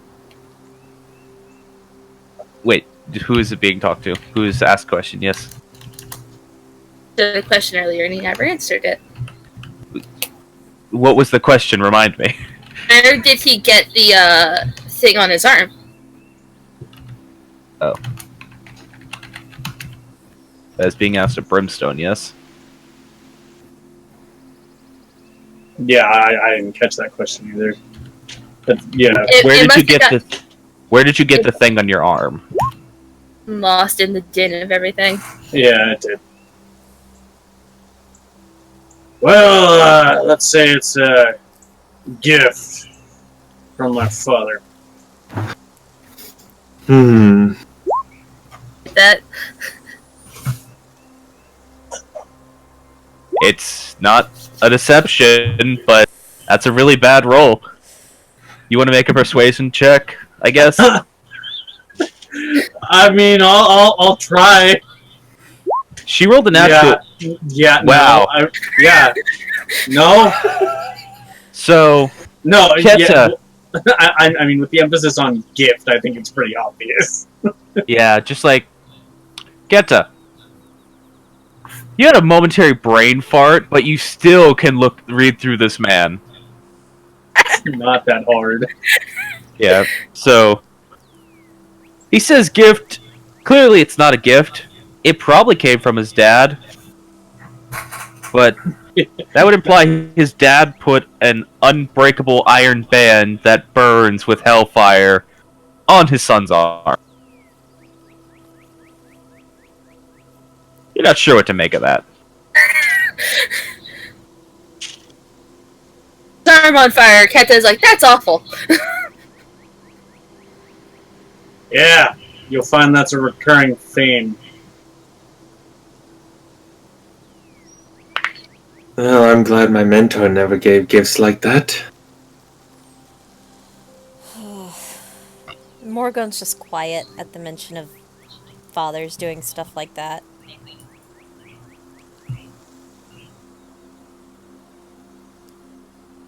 You know what? Well, let's just say he was never quite proud of me for not being entirely like him. Like, Ain't my fault he laid with a human. How about a change of subject? Yeah, it might be That'd nice. be nice. I can tell a story. Yeah, it might be nice. I was thinking of doing something myself. Little... I guess you could say I'm a little, what would be the right way to put it? Pent up? No, bit Tiny- stressed. Tiny Dancer's got a new routine, got it.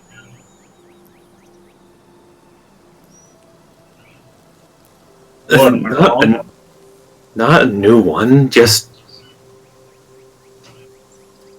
After that last fight, I think I'd like to just... do a bit of dance and... get some stress out of the past few days out. Ew. Fair enough. As you all are watching Da Vinci as he says this, you start hearing in the background where Lee is. What's he doing? Yeah. Just Is he making popcorn? yeah, slow head turn. And you look and you turn around as the walk slowly slides into view, which is a giant walk, by the way. And it's just filled with popcorn. Yeah. I knew it! Yeah, because isn't the walk the piece of the spider shell? Yeah. It's probably a good 2.5 feet wide. And like probably 6 inches or more deep. Yeah, it's pretty big. Holy fuck, that's a lot. It's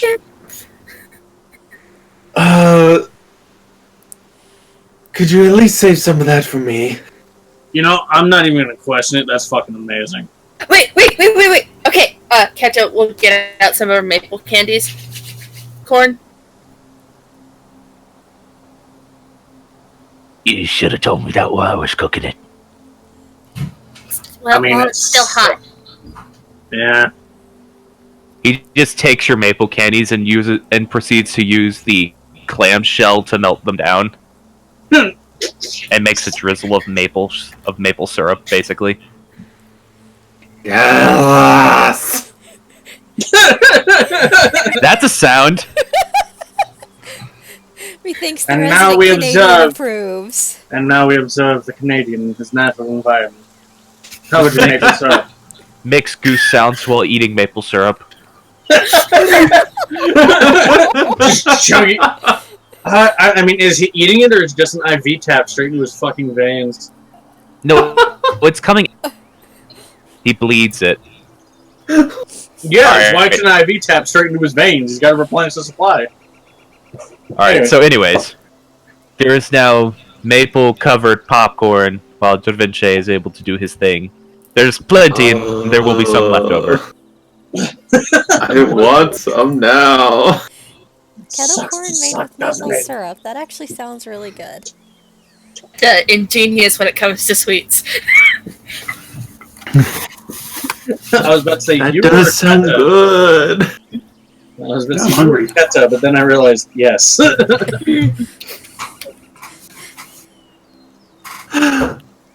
Anyway, your bit. You're bit armored. As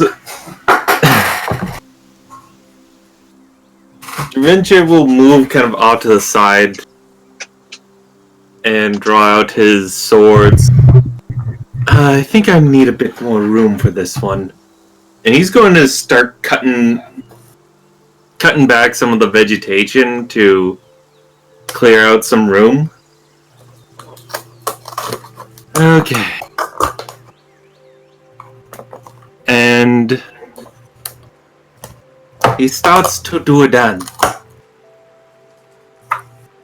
This dance being a little different from previous ones. It's a bit more wild as he's moving around very fast, doing twirls with his blades outstretched. Then suddenly the leaves, picked up by the wind, begin to rise and start to move alongside him with an aspect of wind being able to be shown. That's still a nat 1. That. Ouch. So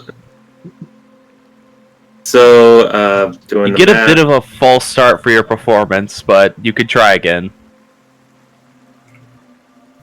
Chalk it right. up to injuries. Performance anxiety. Because of the effects of the wind. Right, that's better. The little bit of a rough start as he catches a few rocks in his feet here and there. But as he dances, the leaves start to flow along the path that his blade travels. And it culminates with the twirl of the leaves creating a tornado around him. Then he does a grand stand and the leaves scatter across the camp.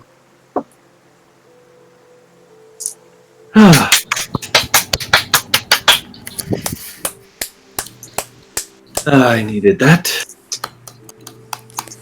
I've never seen that happen when you've danced before.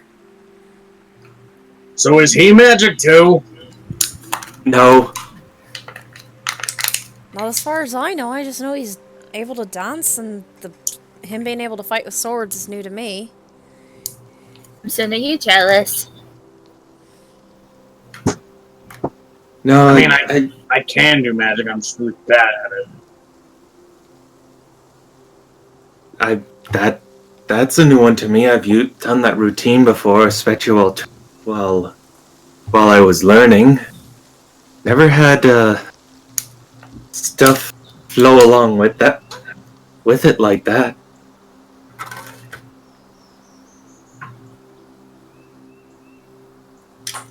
Yeah.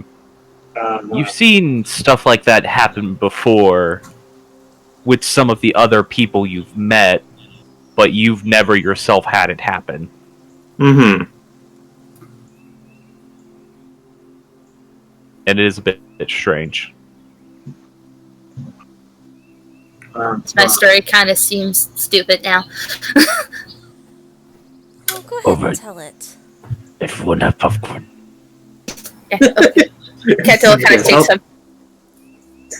I don't know why I'm just picturing Lee as just like this popcorn gremlin. Just, everybody have popcorn. So as she's eating popcorn, Keto will go, alright, so this is a story that's technically my dad's and involves brimstone, but like dad's told me a couple different times. So it's how he lost his horn.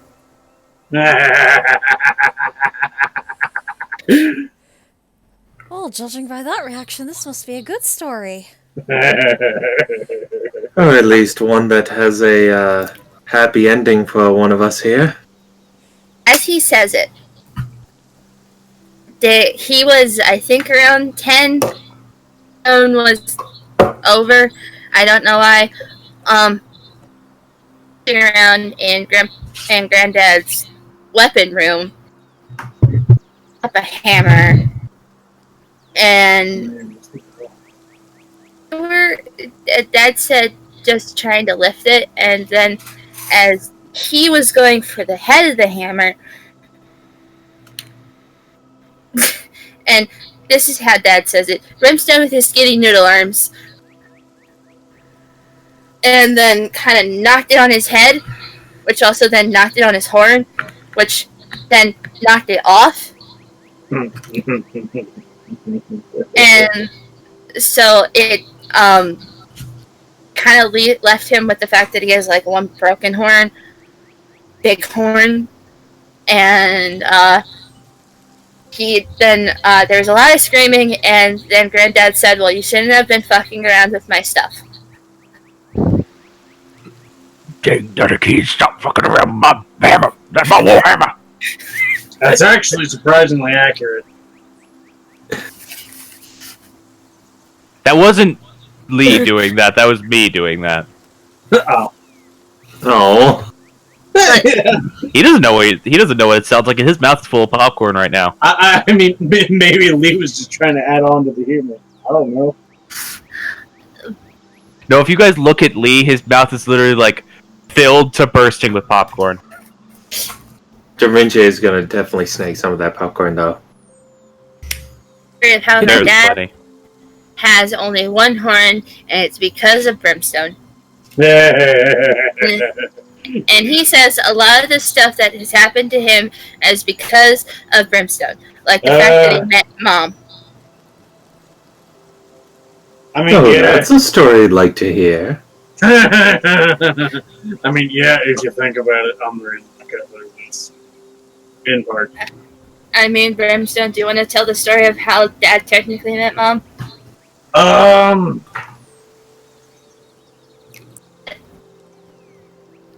Nah. Me Nah. too. Just give her the look. So, I take a very well-deserved nap after exploding. Alright. After exploding. I mean, Alright, so take a very well deserved nap. Kenta will tell the story of basically how Stone did something together, and then her mom absolutely did not want to be seen near him.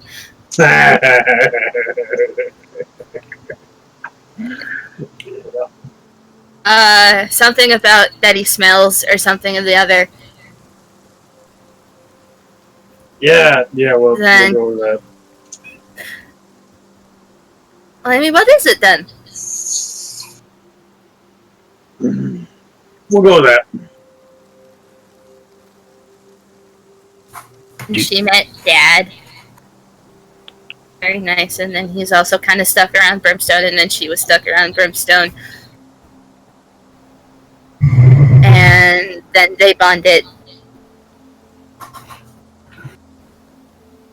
Being the third wheel always. As holy people tend to do. Brimstone, it sounds like we need to get you some alone time with someone.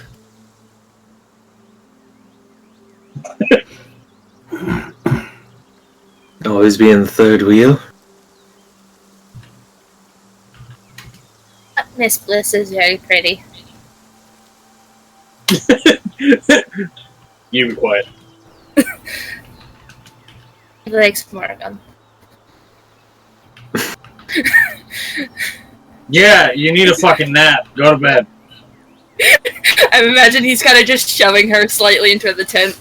No, not really. He's just giving her the look. Just go to bed. Even though it really doesn't affect Kenta. Alright then. Kenta will take a nap. Yeah. Alright, so who all is just gonna take naps?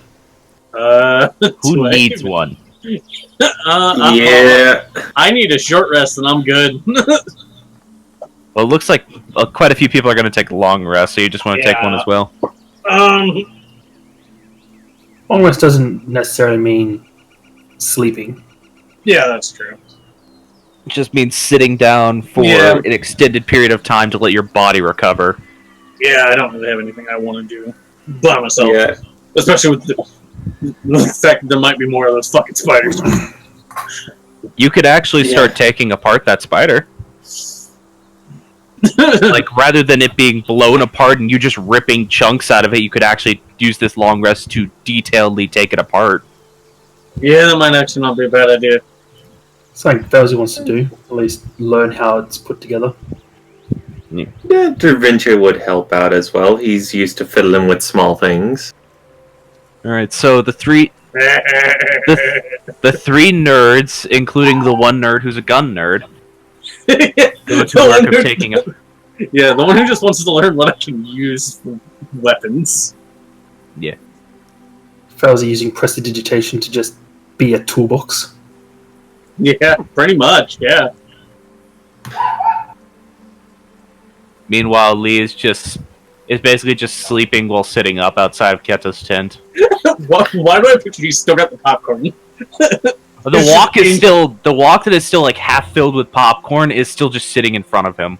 No, he's like, it's like sitting in his lap like he's a Buddha statue of popcorn. That's what I was picturing. That would be big even to sit in Lee's lap. Oh, I mean, it would be, but that's kind of why it's funny. I kind of picture the wok being half full. And yeah, then, it is. It's really half full. Lee sort of jolts it, and it just fills from the bottom up. It just all of a sudden it's full. Just Ding! popcorn. God, that reminds me of that dumbass scene from Troll 2. He doesn't sleep walk, he sleep cooks. You say that. That's actually a thing. Oh my He's done god! that. Kenta loves this man.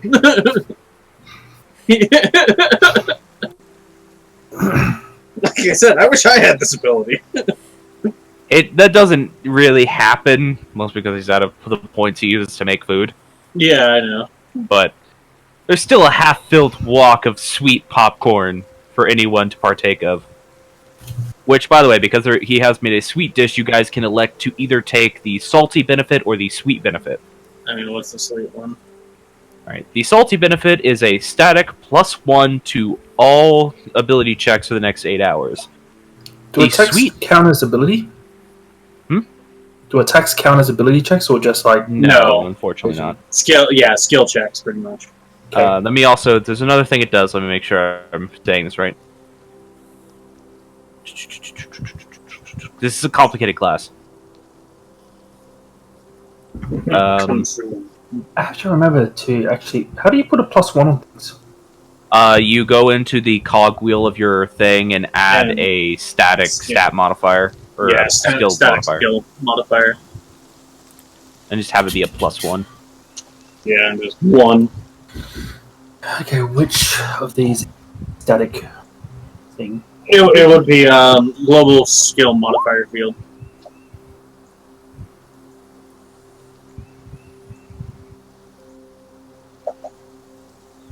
Oh, anyway. Also, you all keep this in mind. If you take the salty benefit, you gain a +3 bonus to your charisma saving throws. Oh shit! Well, I'm not in the negative then. Is that that was the salty? That's salty. The sweet one is if you are below half of your hit point maximum, but above 0 hit points at the start of your turn, you regain 1 hit point, and it bumps your Constitution saving throws up by 3. So you can elect to either take the sweet benefit or the salty benefit. That's a tough one. Either have a passive, you are always at least at half HP bump, or a +1 to all ability checks. And it is for the next 8 hours. Yep. And a long rest is 8 hours. I will, for the sake of being nice, I will say that this is going to last after this long rest. Okay, so the duration actually starts after the long rest. Gotcha. Yeah, once you guys start moving around, your bodies actually properly start digesting food. Okay. I will justify my reasoning as... It's magical food. It can only be digested when you're doing something. Right. So, with this long rest, while everyone's deciding that, let's go ahead and take a break. Okay. Alrighty. Quick pee break. Yes, bio break, everyone. Go bathroom, go pee, go whatever. Go Go eat some refill food, go get some sips. water. Okay, I I have no might idea actually where go this. and do that. BRB. Where is this static modifier? I'll do it real quick for you. Yeah. Before I Yeah, go I'm get just some trying. water. There's like half a dozen boxes in the cog There. wheel. There's a lot. It's over on the far right, where you can show Yeah, the- global modifiers. Yeah, general options blocks. Global- Yeah, I you activated just it for clicked you. it? Okay. Now, did that just I'm gonna go get make some one? water. It's actually on your core sheet now. Yeah, it'll be in the custom skills and proficiencies. Yeah, it should by default say or a D4 guidance or something like that. Yeah. Just edit that. That's only if you're let's taking see. the salty benefit, though. Yeah. You can take the sweet. Because popcorn. He basically made maple kettle corn. So in the roll, I just put 1 Yeah. instead of 1d4. I think you totally have to put +1, because otherwise it'll default it to a D4. So if I just I just have it registered as a 1 and it just rolls a 1 for me. Oh, it's... When I had it set up on Lee's sheet, it still made it look like a D4, so I'm not sure. Yeah, I don't know. I'll be I right just back. mean replace the 1d4 with just 1. I mean, Yeah, that's what I did. You could also just put 1d1 if you want to be a dick. That's what a lot of monsters that are like beasts that only deal like 1 damage on an attack have, because they can technically crit and it deals 2 plus modifier. So I just think it's funny. It's just 1d1. Okay, so I'm just going to mark that as Lee's food.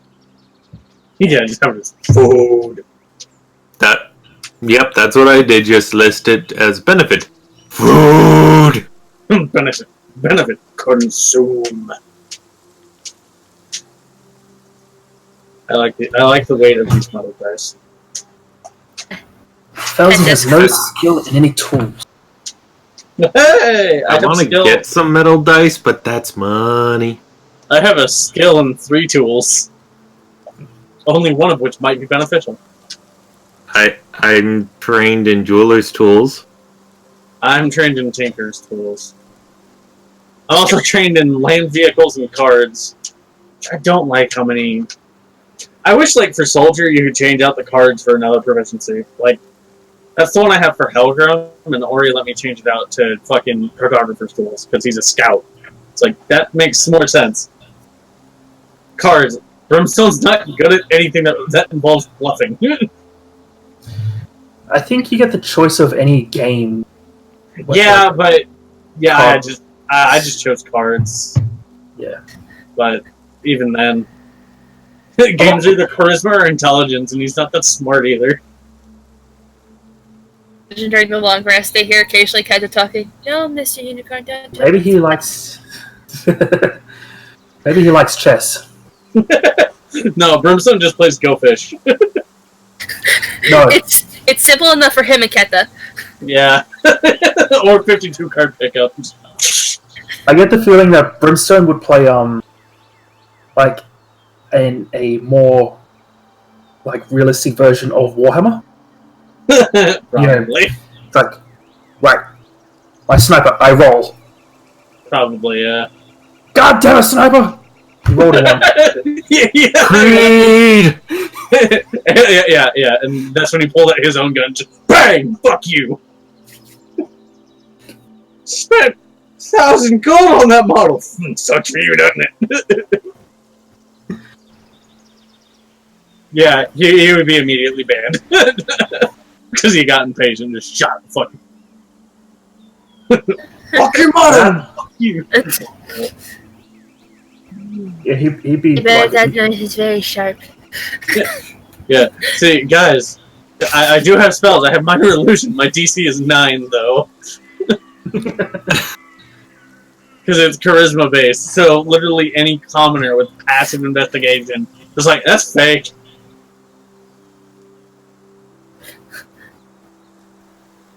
Had a very sweet mental image of just Lee holding Keta like a teddy bear outside. And just Keta mumbling in her sleep. No, Mr. Unicorn. Oh, the cliff. Oh no, they're dark. Yeah. Oh no, that's bad. Why is it bad? It's not allowed. She's too small and precious. She spends enough time around Brimstone. She's been around Brimstone, but he's not that dark. I've been listing out a Nag him. stack of stuff that's being left at the camp. Let me know if there's anything missing from of big things that, since we can't carry them with us to everything. So 4 tents, cooking fire and Lee's shit, puzzle box because that is a big bulky item. Yeah, the floating boat. Soul cog and mechanical spider. Yeah, giant fucking spider. Let's build a spider tent, guys. We'll just put Keta in it.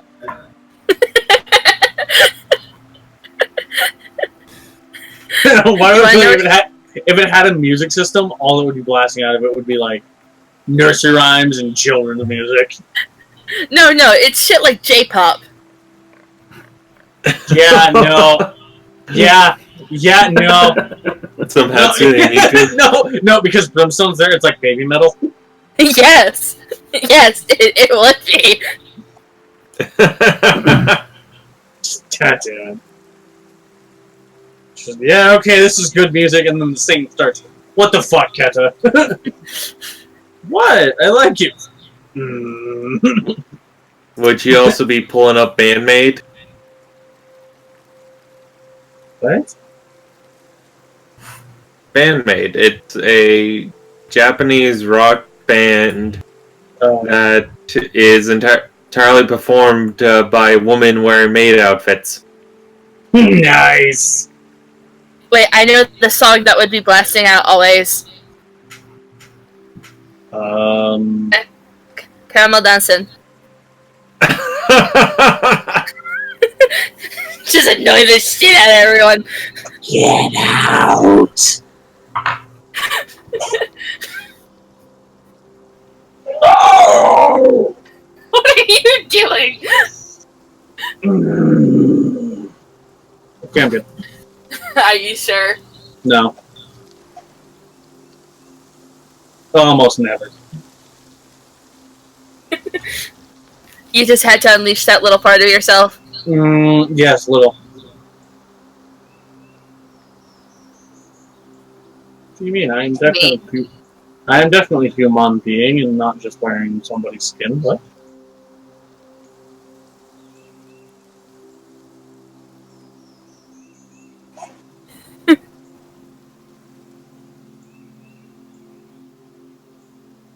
Ignore the green color and the scent of rot. I'm just very sick.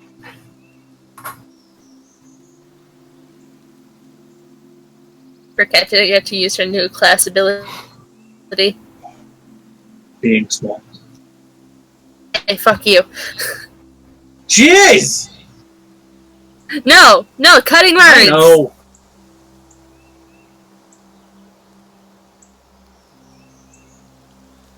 Yes, but that's her racial ability is small. Small Babby. Small Babby needs cuddles. Cuddles, and the one person she kind of wants cuddles from doesn't want to give them. What do you mean? He's right there. He's even got a tub of popcorn. Not him! I know. He's back home! I return. Welcome back. No, the one person she wants cuddles from is not affectionate. Ah, yes. Flare.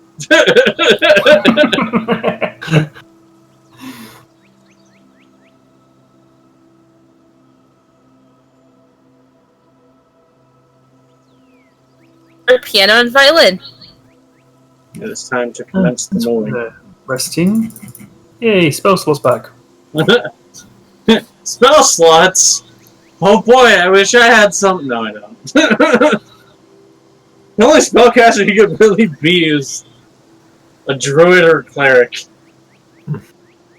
He's not very into nature, nor does he really care for the gods.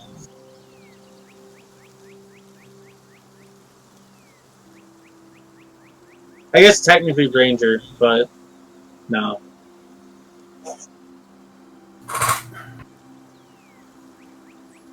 I mean, technically he could also be a wizard, but that's at the bare minimum. I got a 13 in that.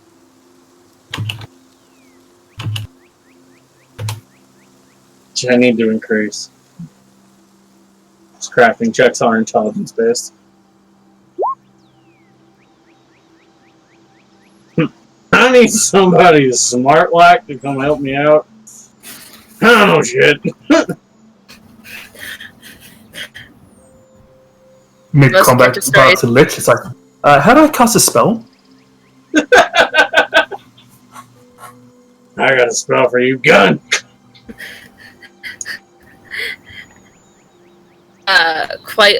Most of Keta's stories are from her dad, and I'm mostly involved Brimstone being, there.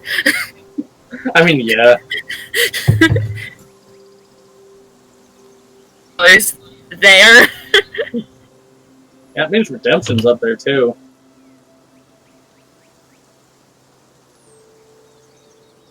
They've been friends for a while, and Brimstone's 45. And Redemption's at least hovering in his 40s.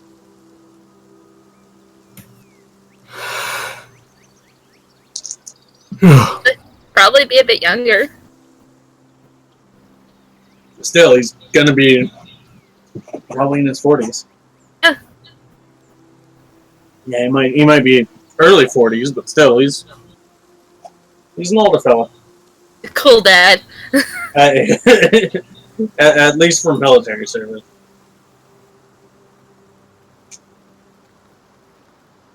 Though I suppose Redemption probably doesn't see much active combat. As of in the past 19 years. Yeah. Whereas Brimstone has basically only not been in the military for the past, 5. They probably both joined up at, 18, so... Yeah. Yeah, Redemption was only in for, 6, 7. Brimstone was in for 20. 20 plus. It's just Redemption went missing one day. Where the fuck are you? I had a kid. What the fuck?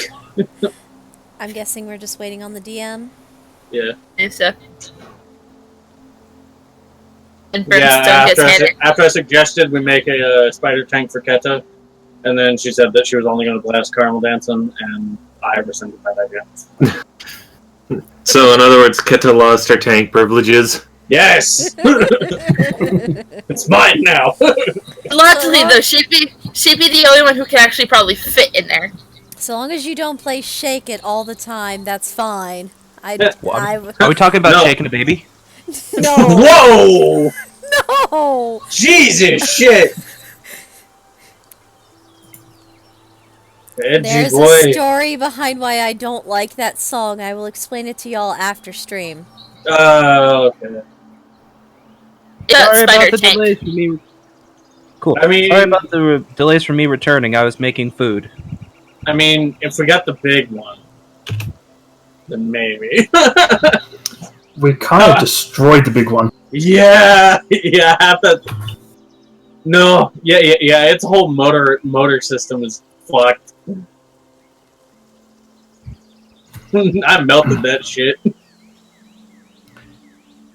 I was just kind of thinking, I think I might be able to cobble together something that puts power of this big ass thing into this small ass thing. Although I wish I had one of those tiny ones so I could test this. maybe we should try to figure out why or how these things move before we start shoving stuff into it to reanimate it. What have you guys been doing while I've been gone? Suggesting on how to build a spider tank for Keta. Until she said that Keta would only advance Primal Dancing, and then I revoked her tank privileges. I get the feeling that if Brimstone designed the spider tank, it would have 6 legs. 2 legs would be guns. You damn right! Either that or it would be floating and all legs are guns. If you could get it to float. Call this one the Street Sweeper. It just Gambra spins with bullets. now I'm just picturing it. It's like a helicopter drone, except each leg is a gun. So not only can it hover, but it can Gatling gun fire. Yeah, the legs spin, generating lift, and then it just shoots. Boo! Cause when the Street Sweeper lags, it'll sweep the fucking streets. When we get back into it, I'd like to ask to maybe make a check on something. Alright. I would like to check to see how small it's that. My face is very full, I'm sorry. It's okay. No, it's once Keta's done with her actual kind of nap and just kind of chilling for the rest of the 8 hours.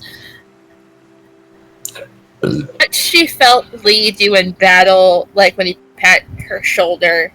Oh, okay. Is that as what she can do to others? Alright. Is everyone back? I think so. Alright. Let's get back into things then.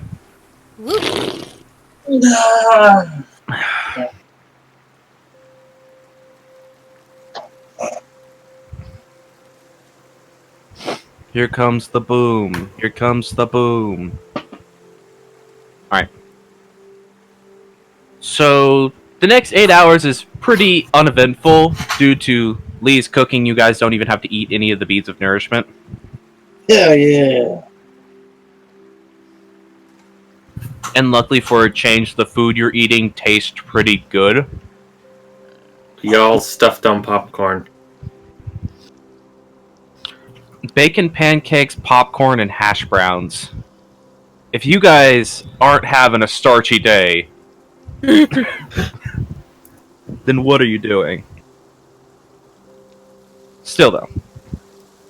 But luckily the next 8 hours progress relatively uneventfully. Are you guys still keeping watches or anything, or just resting? I assume general watch. Alright. With general watch, then we'll just rely on passive perceptions. Who has the highest of the group? Probably me. 11. Yeah, I think it's Keta with 14. Mine's Yeah, up at 12. 12. Yes, Yeah. Taken proficiency in perception. Let me see what Lee's is, because I think he actually has decent perception.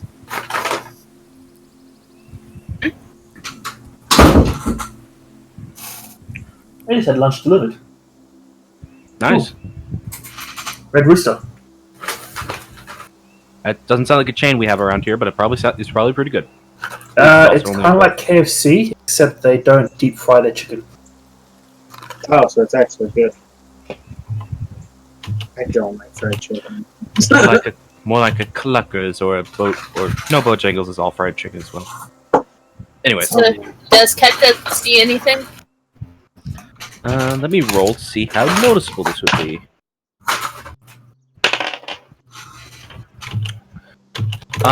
Towards the end of this 8-hour period where you guys are resting, Keta is just looking up at the sky at one point,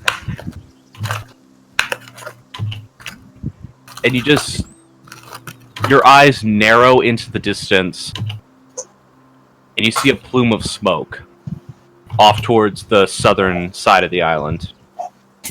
And I think she immediately, since she was kind of sitting in Lee's lap, the first person she hits is Lee. What's going on? Look! Make a perception check for this boy. Yes, there's smoke! There's smoke coming from the cell! The smoke? There is. Ah!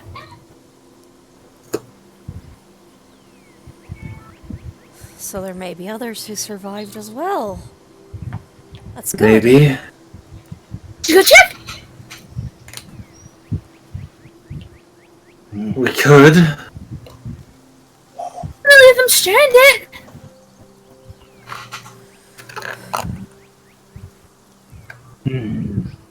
If they have a fire, then they at least are in a similar situation than us.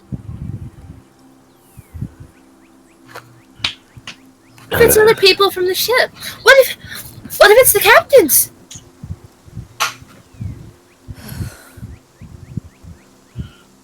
Well, if the captains are there, then might know what to do to get us back to the mainland. Don't know who could possibly be there. It's somebody who could help us get off. I guess the only way to know is to go find out. Yeah. Keta's bouncing with energy because she had sugar. So you took the sweet benefit? More so, it's Keta's natural state after having candy. Fair enough. Salty benefit. But she's still a sugar fiend.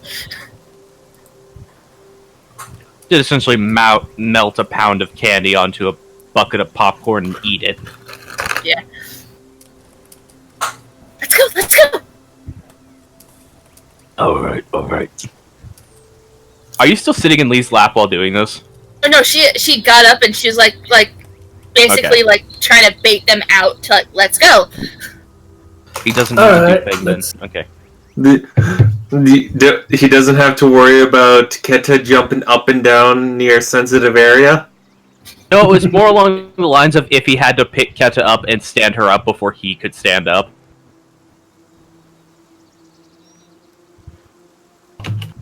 Not going to comment about sensitive areas, given Lee's current state of wear.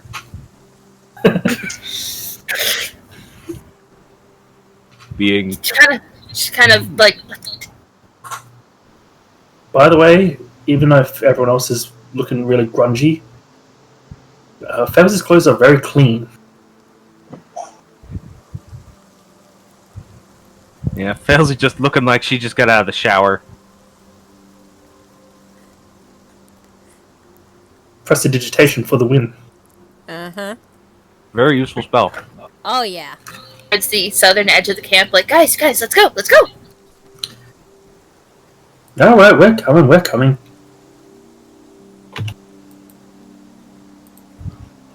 She says, So you putting all down a agree piece to of head this spider. way?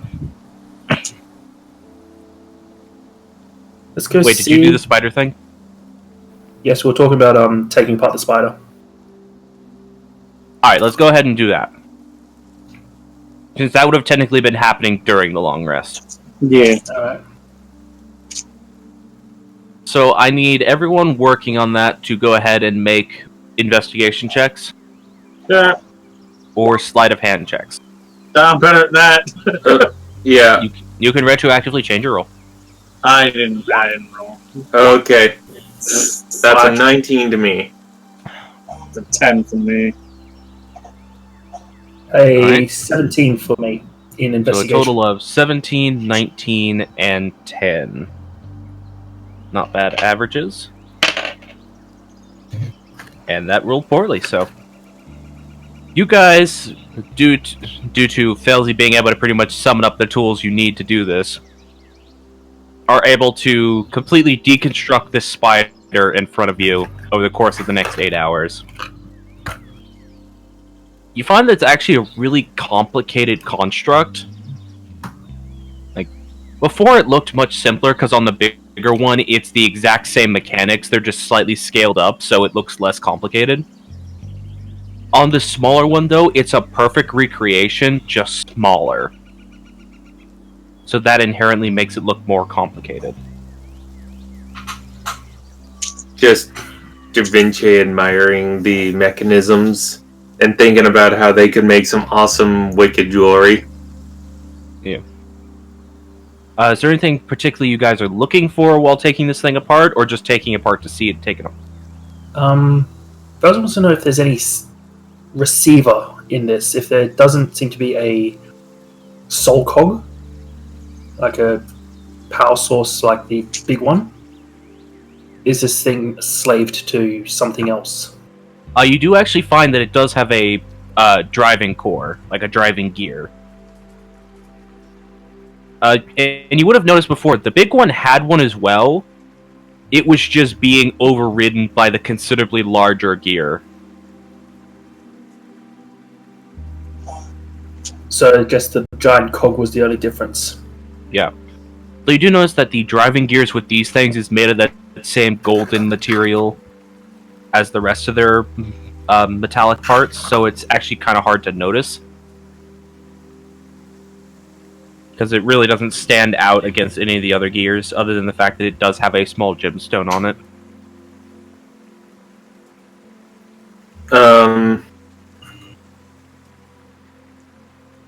Vinci is going to be looking into the mechanisms. And particularly one thing that's sprung to mind is, given how this is a perfect recreation just scaled down, if the spinneret is something that could be small enough to repurpose to a tool that someone can use. Yeah, you've got the back of it opened up, and it certainly looks like you could. It might be a little complicated to do because of how the spinneret of this creature works.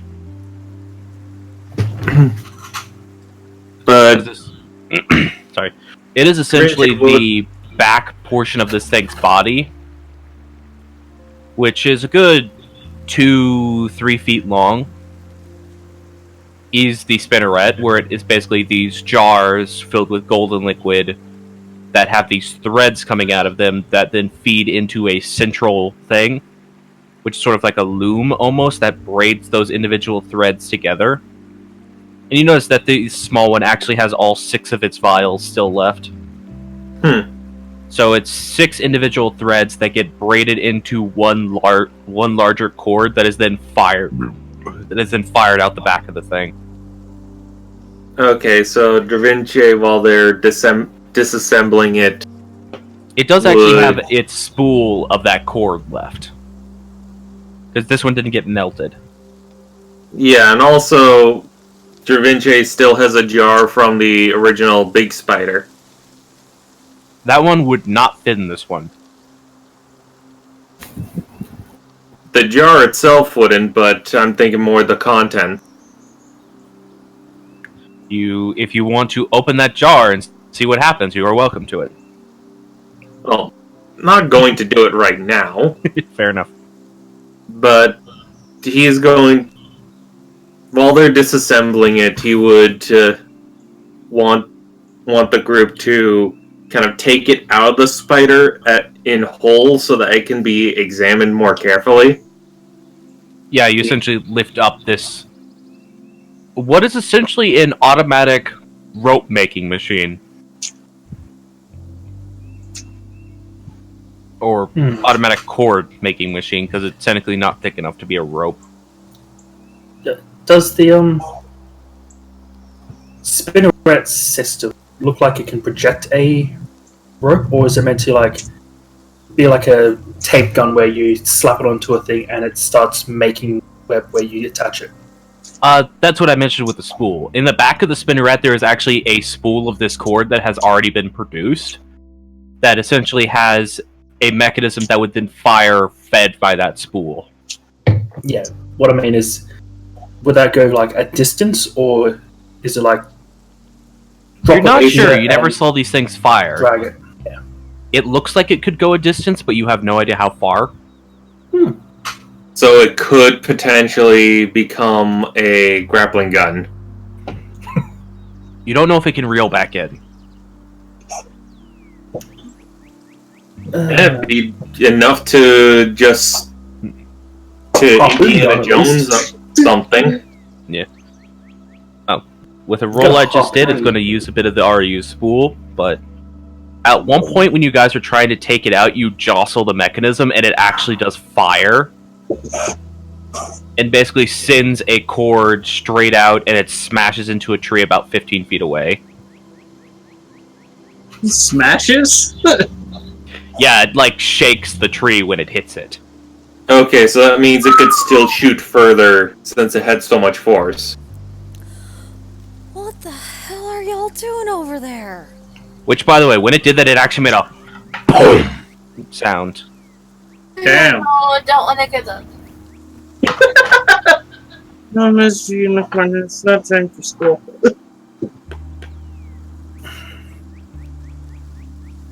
Well, that's interesting. Agreed.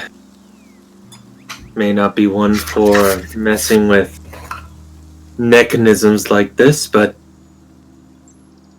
this does bring some ideas. Yeah, Flair seems pretty curious about that as well. He's actually the one that made it jostle and shoot. He essentially was, while you guys were moving and removing it, he smacked the back of it and made it fire. Huh. That just seems like hitting it in the back is what sends it off, kind of like a bullet with firing pin. Or no. No, that's not how bullets in this work. None. Just made it incorrect. Seems like, kind of like, when you set the powder charge off and the bullet goes, it's kind of like the same thing as when you hit it in the back. Or when you pull the arrow back and let it loose. No, that's how bullets work in this. They're fire pin. Oh, are they? Yeah, at least for your pistol, that's how it works. Okay. Yep. Some rifles still use flash pan and stuff like that, but your That's pistol does actually use still. bullets. Okay.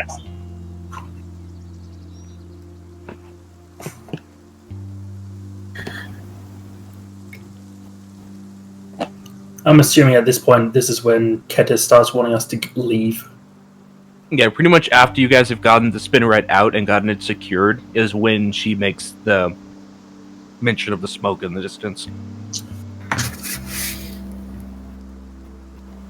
So, Oh, I don't know.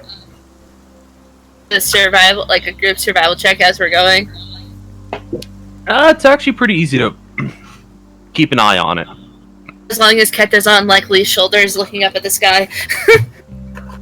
Well, essentially what you guys do is you just make slightly more towards the beach where there is no tree cover. Yeah. And you can just see the smoke in the distance. Alrighty then. Wow, excuse me. Days we've been here. I think this is our third day. Yeah, this is day 3. Fels is just running the math in her head on how likely someone else from the ship got here and took 3 days to get a fire. Look, maybe they were the rich, snooty people. Oh,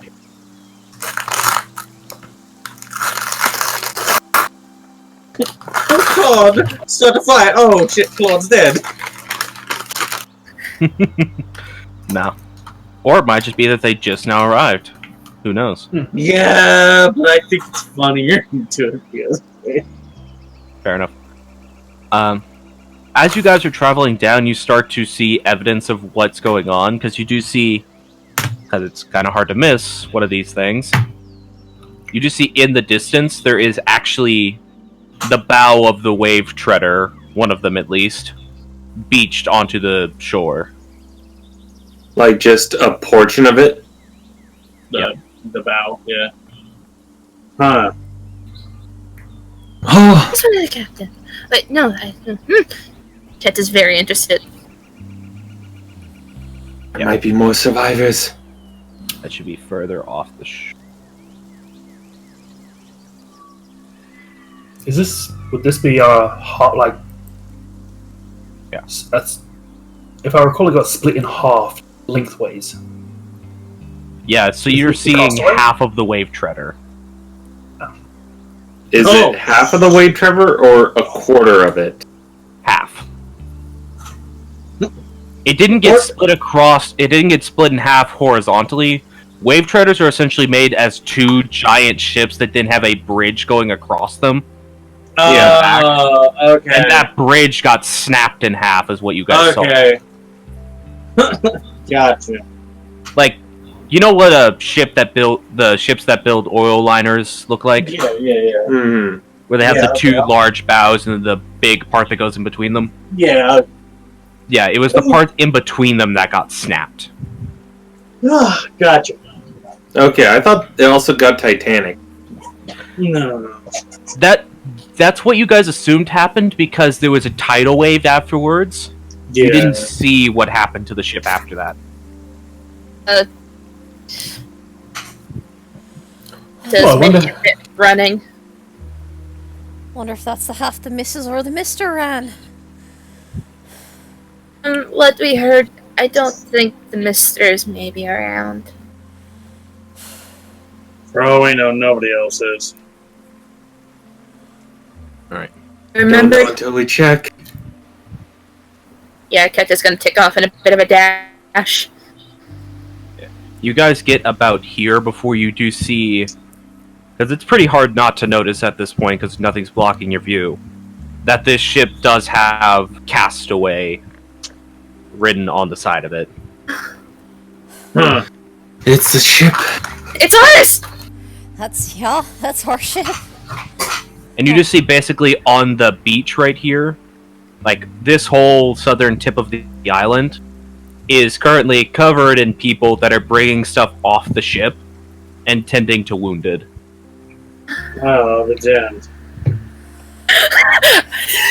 Keta's kind of shaking whoever's next to her. So probably Lee. You just grab, since you are apparently on Lee's shoulders, as you said, you just grab his head and start shaking him. Sorry, she's a little excited that Can I stop doing that? I'll drop you. Wait, stop. Sorry! Excited! You are very small and very cute, but that makes me itchy. My brain's already hurt. Sorry. It's fine. You didn't do it. Looks at Failsley.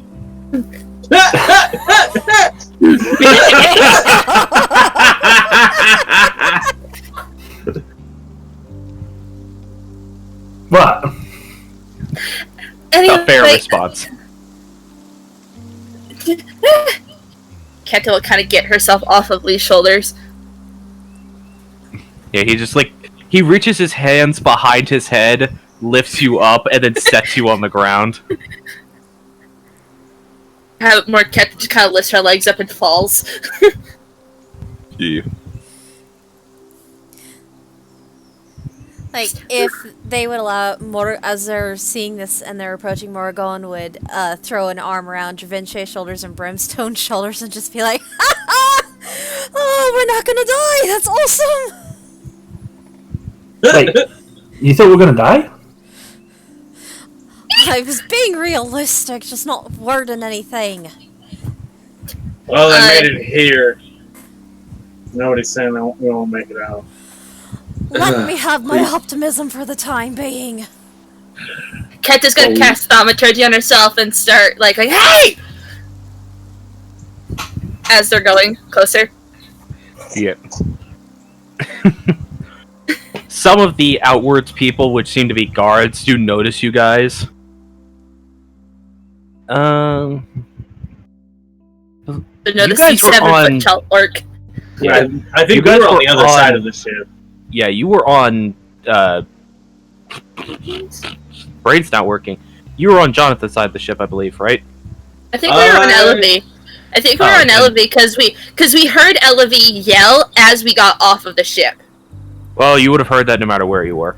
I remember from our session 0, Morrigan and Dravince being assigned to Jonathan's side.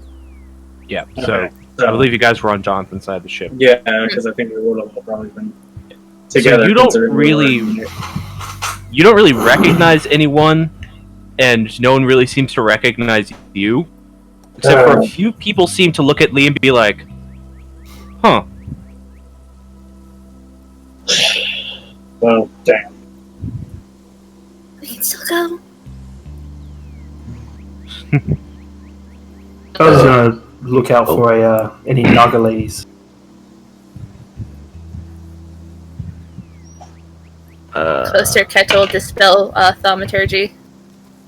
Yeah, so a couple we of the could actually guards do talk. walk up to you guys.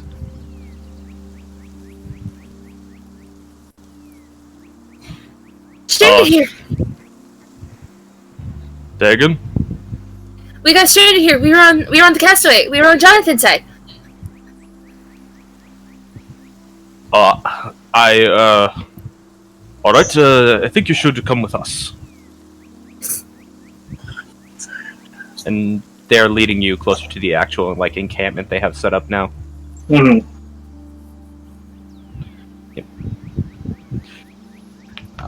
Sorry about that. Oh, my fingers hurt. So yeah, you guys are getting closer, and there are quite a few people just, like, sort of laid out. And you do actually see, as you're walking closer into camp, Elevie's many sisters currently walking around the outskirts of the camps, dragging sticks in the sand.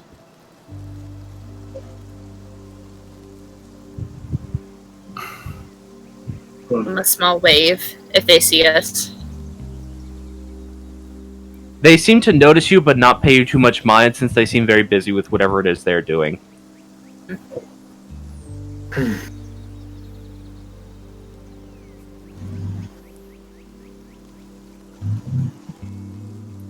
Yeah. There's actually more people who survived. A whole ship's worth. Yeah, this is good. One. Do you think that boat would be capable of getting off the island with the Kingfisher? That's exactly what I'm thinking. I actually want you guys to make a perception check on the boat. I'm guessing the boat's taken damage. Yeah, it's not. It's not too hard to notice that the boat has taken some pretty serious damage. Nat 20 for Belzy. Sorry, I need to So jump yours is back a in 13. because Or no, Kev's sweet. No, she took the salty. Oh, did she? Uh-huh. Okay, so 13 then. Okay, I put the modifier, and why did it not give me the extra one? What the heck? Sometimes it's weird. Okay. Make sure that it check mark. It guys- is. The skill modifier itself? Oh, whoops. Well, Sorry, I had to- it would There have you go. It would have been a 10 anyway, so. And a 14. sorry, I had to for drop me. drop back in. Okay. So it's not hard to see that there has been extensive damage to the ship. Failsy, though, with your nat 20, total of 22, you actually managed to see through one of the gaps in the ship that has been made, and you see through the other side, like a hole clear through the ship. Ooh, that's a breach. Yeah. Looks like one of those tentacles. You're looking at the amount of damage the ship has, and you have no idea how they managed to get it to land. Like, it looks like this ship should have capsized. But my perception check also count for looking for our favorite section. Don't say it. Also, it was on the other part of the ship. Yeah. I don't think Gon's gonna be here. Yeah, you don't see Gond anywhere. Kendall was No, hopeful. not section daddy. How dare you? I didn't say it this time.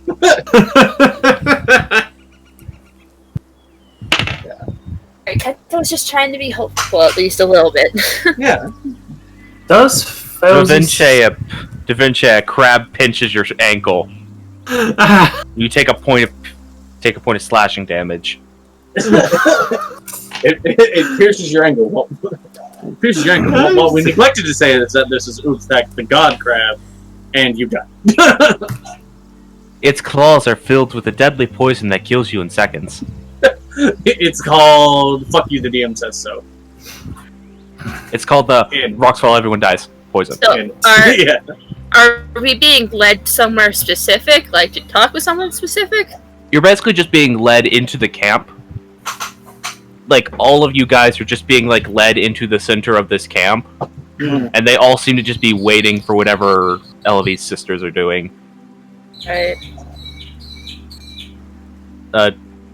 There are not necessarily familiar faces, except for Dravinci. At one point, you do see, I believe it was a gnome woman that you had been with before. Yeah, you do see that same gnomish woman again. Just sort of, she is actually carrying like this big burly sailor dude on her back. God damn! Well, I say carrying. She's kind of dragging him, but it's clear she's not putting too much effort into it. Still, god damn! Yeah, Da Vinci knows she's strong. Yes, you do. Bend that boy like a pretzel. Anyways. Didn't we find a boat? Yeah, there's a boat in Felzy's backpack. Yeah, we have a boat, but I don't think it'd carry this many people. No, probably not. We'd have to test it out. To be quite frank, though. Who has that? I'm going to just look to one I believe it's back in camp. I think Felzy had it. Yeah, Felzy's got it. Oh, do you still have it on you? I thought we left it back in camp. So Felzy just has a 1 foot by 1 foot cube of wood on her. Yeah. Yeah. I didn't mess with Her pack looks very bulky. Da Vinci is going to take a look to one of the guards. Is there anyone who we can talk to about what we found on this island? The same one that's leading you basically is just like, after the sisters do their thing, we'll discuss more, but we have a lot of injured. We have to get them taken care of. Do you think I could maybe help? If you want to help the sisters, then yes, but let them get set up first. They'll be good.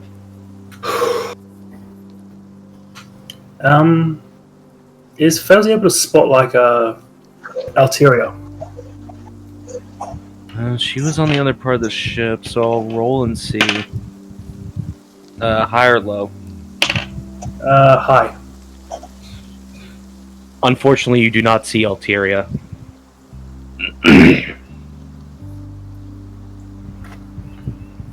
I mean, she'd be pretty easy to spot in this mostly human, elf, tiefling, and orc crowd. Giant snake lady. Or was that? And you don't see her. Yeah. Yeah, she's a giant snake woman. Yeah, I was pretty sure she was a Naga. Or a Yonti, whatever. She's, for intents and purposes, she looks like a Naga. Yeah. Yeah, I was like, I'm pretty sure that's who that was. I just couldn't remember. Yeah, so you don't see her anywhere. She would stand out pretty big, and you don't see her.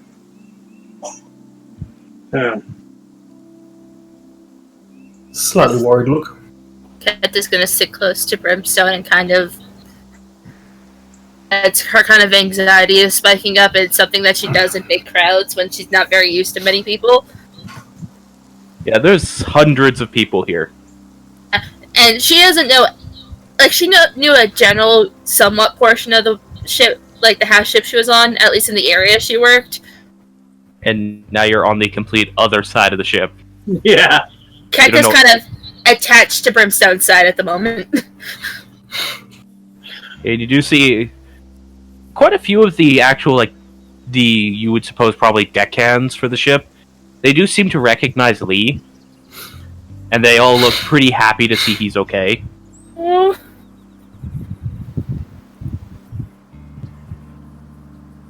Yeah. I'm Per guessing Lee's the own ship account, he wasn't- didn't have a lot of friends on the ship, but pretty much everyone at least liked him. Aw. Guessing the other one wasn't so fortunate. Oh, is that what you're saying to the guard? Yeah. Still no word on Captain Jonathan's side of the ship.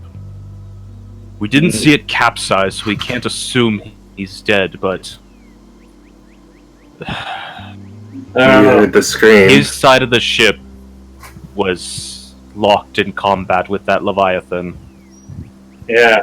He was giving Elavie time to get away. We were on that side. Hmm. We were able to take one of the escape rafts. One of the lifeboats. Yes. Managed, Sorry, I Surprised was you were completely alive. blanking on that word. It's fine. managed to set up camp at least a bit, and everything like Yeah. that. We got two others with us as well. They've remained They're back with in you. camp. Oh, are they? I mean, I assume you guys didn't tell them to stay back, so Oh, It- yeah. It's just I'm used to them not coming with us. they're usually with you. They're just not usually doing anything.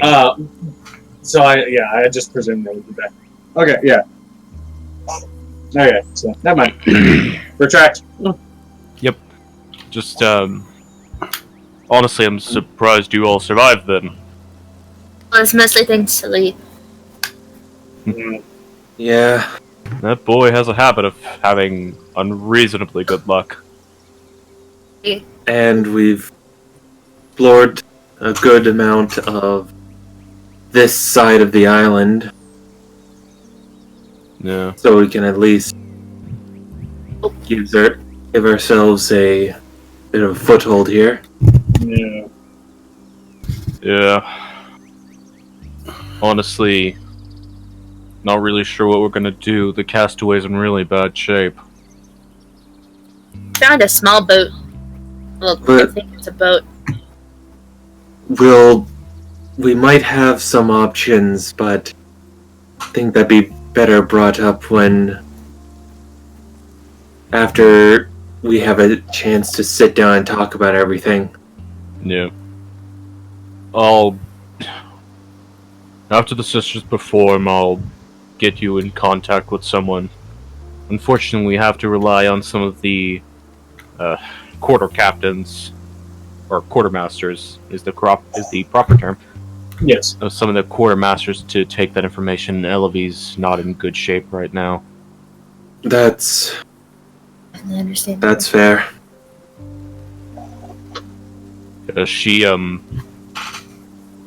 He makes a gesture at his throat where all his fingers are together, where his Adam's apple is, and then pulls his hand away while splaying his fingers apart.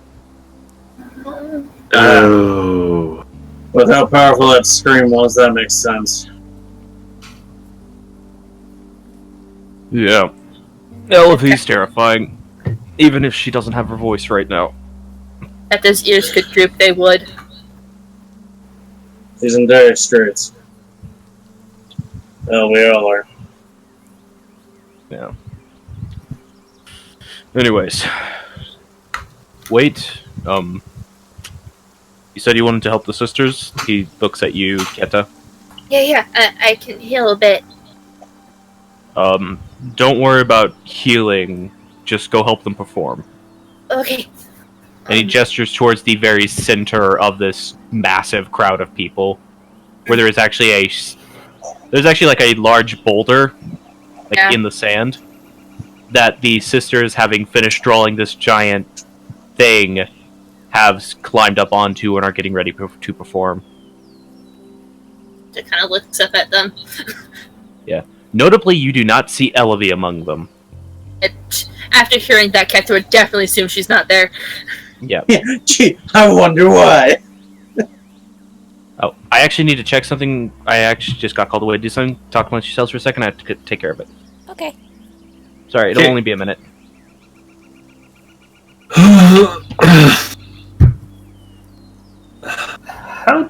did this thing get here? Fells is wondering, just looking at that giant ass hole. We'll find out when Ash gets back.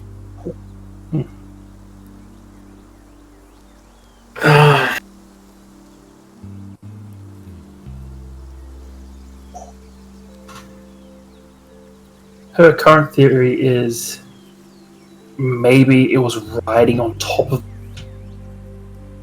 But my thought is out of character. Magic potion. Is that the ship was hit by the Kingfisher, but it didn't quite either. I mean, My thinking is that it might have gotten delayed because of the being summoned by the lure, so it wasn't able to get the opportune time to deal damage. Perhaps. That would actually be really fucking convenient. It's like, So oh no, we're about to die. Wait, where the fuck did the Kingfisher go?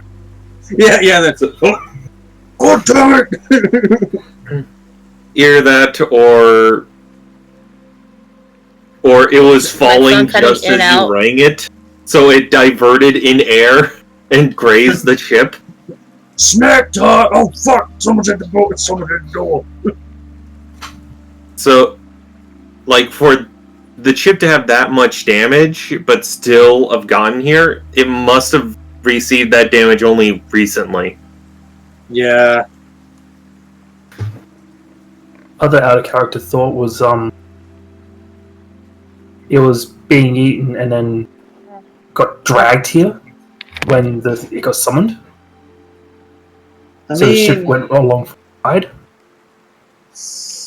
Yeah, See- but the Kingfisher came from underwater.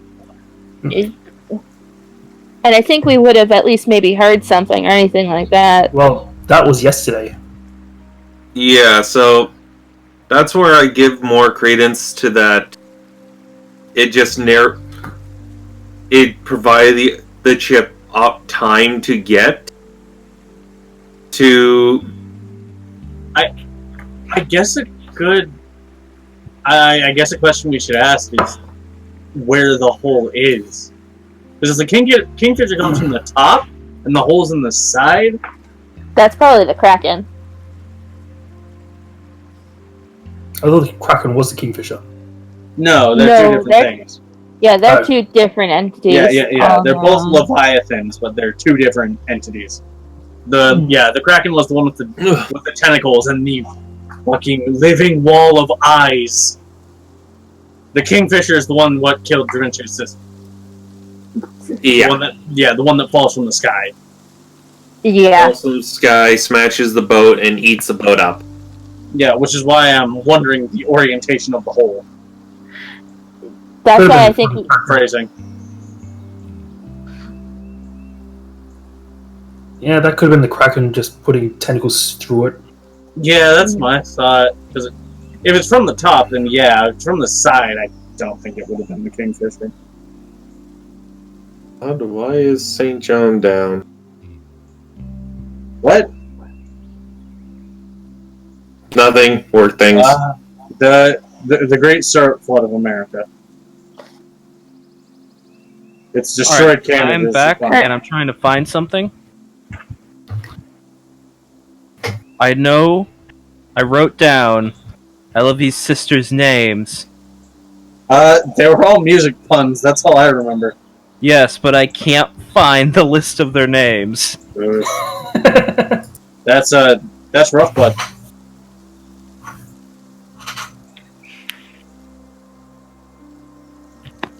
And now I'm just looking for that because it's important for something.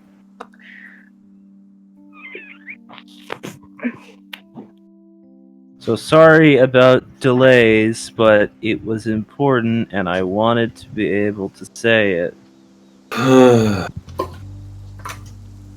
Sorry, the stream was a mess tonight because I was asleep the entire time before it and didn't get a chance to prepare anything properly. Xylophone. No worries. I thought it was in that book. Is it not?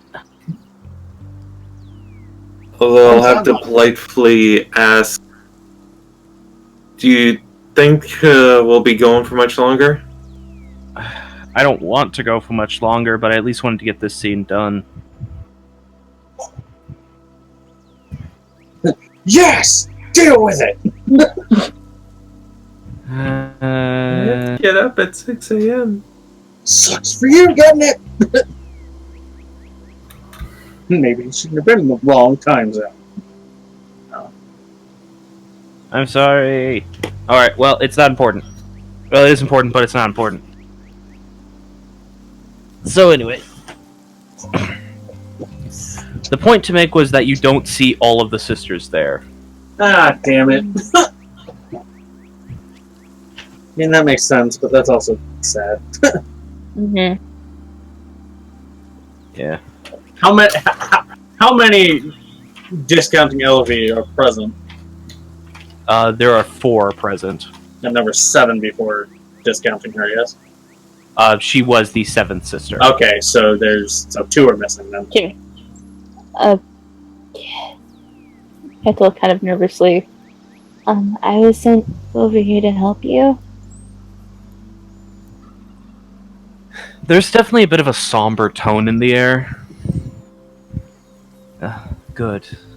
We need it. I'm sorry about everything that's happened. Don't be. You have no control over it. There's no reason to be sorry.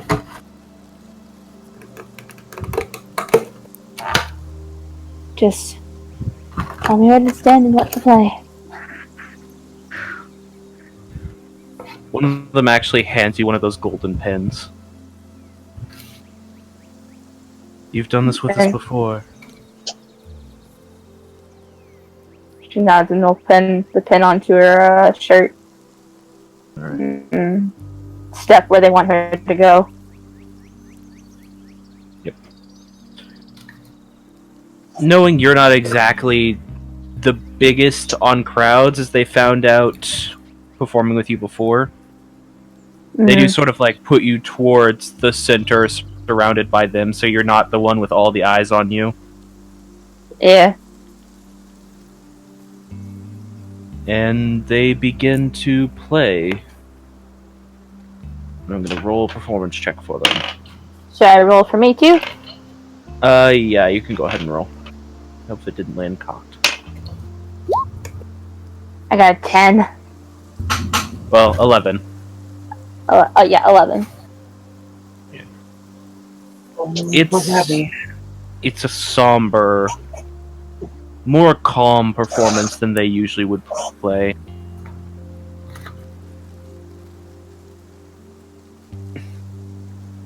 It still gets the job done, as everyone essentially benefits from a mass healing word. But it's not nearly as effective as it has been in the past. But you do see several of the people who are sort of laid out on their backs actually start to sit up proper, get their bearings back about them.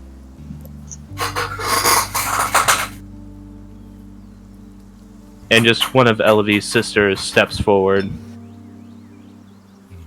Alright.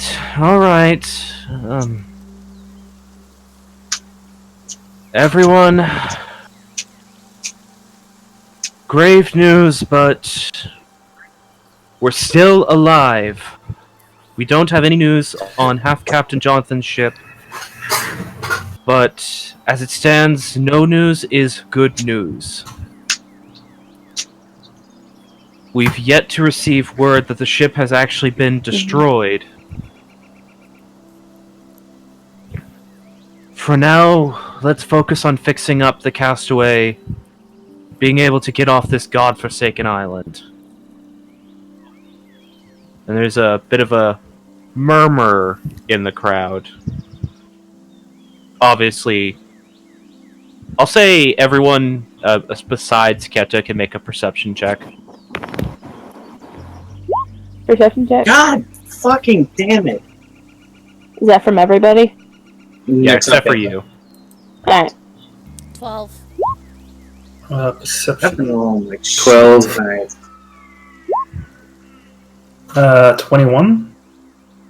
All right.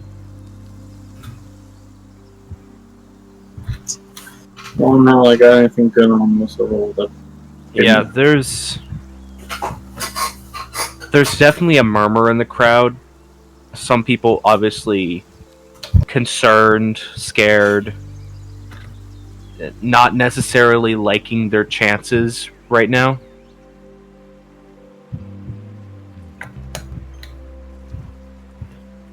It doesn't seem like anyone's trying to make any motions of mutiny because that would be a foolish thing to do at this moment, but Yeah. there's definitely a lot of people who are disheartened. For good reason. Mm-hmm. And that's just what you hear around you.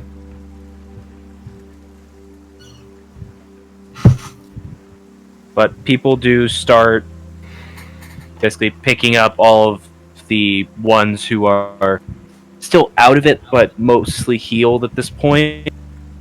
And there are a few dead who are essentially just given burials in the sand. And it just seems like there is a general hush over this crowd as people just start to pick up their tools and get to work.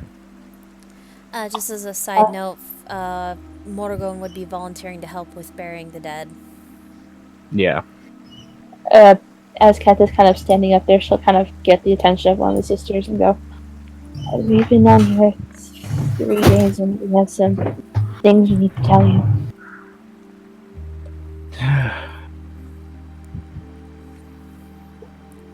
We're not really the ones in charge, dear.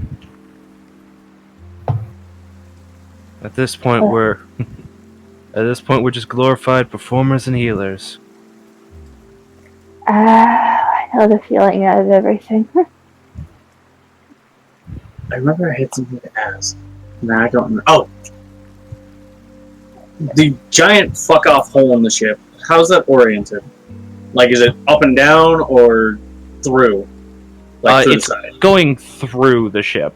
Okay, so it's, yeah, like something punched it from the side then. Okay. Yeah. Is it like midway up the ship or low to the bottom? It's a little bit lower towards the bottom of the ship. Like, that's why I said you're surprised the ship was able to get to dry land. Because it looks like it would have ruptured the ballast tank of the ship. Mm-hmm. Okay. Yeah, that's all I wanted to know. Just we were having theories on what happened. If you could possibly point me in the direction of people we can tell, we have very important information. Alright, I can do that. It was Keto, wasn't it? Yeah. Alright then. Keto will hand back the golden pin. Honestly, keep it. At this point, we need all the performance we can get for this. So, just keep it for now. Right.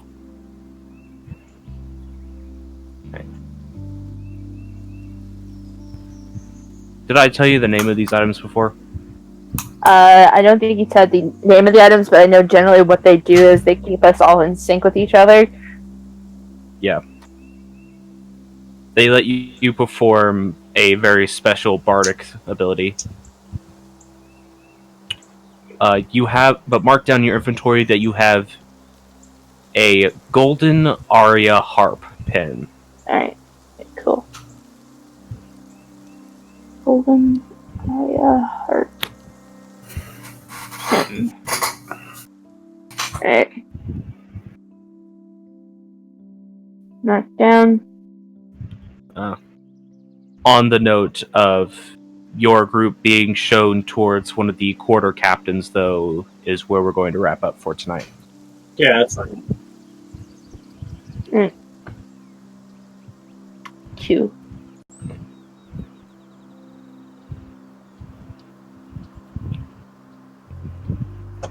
All right, so what's everyone think? We have a way off, possibly. And more survivors. PayPal. A lot more people than you initially thought.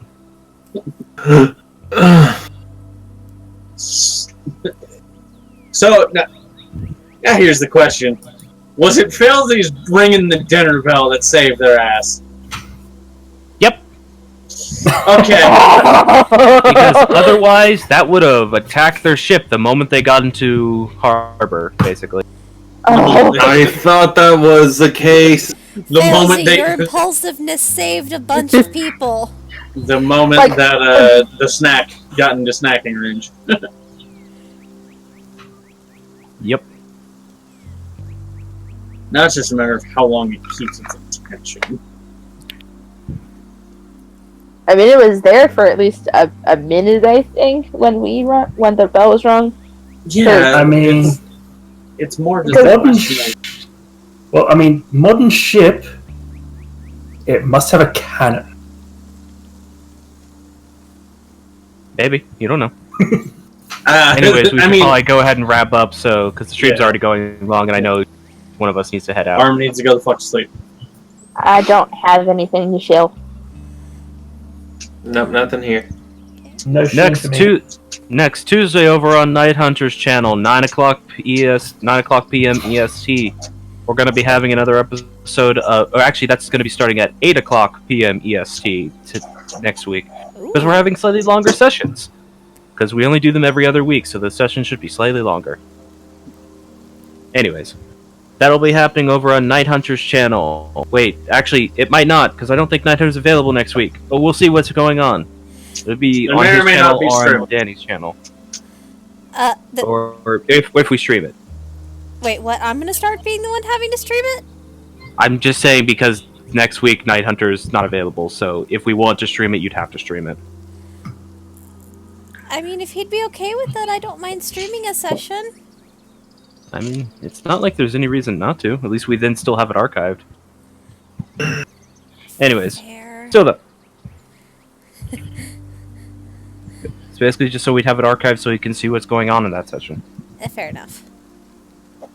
Still though, that's what's happening next Tuesday. Maybe starting up something on the off weeks of that. Thinking about a thing. Not sure if I'll do the thing, but I might be working on a D&D system conversion for Final Fantasy. Not sure if I'll do it yet, but it's really around this ThinkPad, and I'm considering it. There are other people on that stream, by the way. My brain is tired. You know who's there. Why is there suddenly a spider? Because Failsy needs to show off her new friend. Oh yeah, that's Felsy's hand. It's not important. Yeah, don't worry about it. It's just a giant enemy spider big enough that it shows up on a quarter-mile... I'm just marking it as where we are. It's a raid boss! I think those are mile distance markers, even. It's a raid boss! Oh no. That ship is not to scale, by the way. That ship is not to scale. that thing's fucking Zora Magdaros levels of bullshit. Well, shall we wrap up then? Well, Danny, do you want to chill next week, or just go? Yeah, we'll be meeting back here again next week, hopefully at our normal time of 7 o'clock. I'm sorry. There were extenuating circumstances this week, don't worry. I was a sleepy boy. Oh, thank fuck, it's raining again. Yes! It's not gonna be fucking hot tomorrow. Storming all week for us over here. Yeah. It was storming all fucking May over here, and it was great because it wasn't fucking hot. And then it got hot. It's funny, you guys are complaining about heat, and we only just got to consistent 20 weather, like, just today. Well, have fun living up in the north where the temperature is always nice. That's because you live in godless Canada. Anyway. Godless people don't deserve warmth. Anyway. You're just gonna have a swarm of geese on your front lawn gonna murder you the next time you leave your house. Oh, that's fine. Then I don't have to go to work. Anyway. But then you're murdered and I can't see you. Then go kill Armored. Get vengeance. Anyways. But anyway, yes, we'll be back here next week at hopefully 7 p.m. EST on this same channel for session 9 of Scattered Realms. Who knows? We might get off the island. We might just explore some more. Right now, we're basically doing D&D Gilligan's Island. It's fun. I love it. It's Gilligan's Island, and guess what? You will die. I like the different reactions. Does this mean we have to share a big spider now? No, Yeah. he's a raid boss. I mean, the big spider that we just took apart. Oh, I mean, you don't have to tell them about it. yeah. I'm just gonna use the porcelain and gold as guilting and things from my gun. Alright, guys. Alright. Everyone say their Okay. goodbyes. Okay, bye. Bye. Bye. Don't listen to the man in the sink. Good night, everybody. We'll see y'all next week. I will He only speaks curse only this so lies. slightly.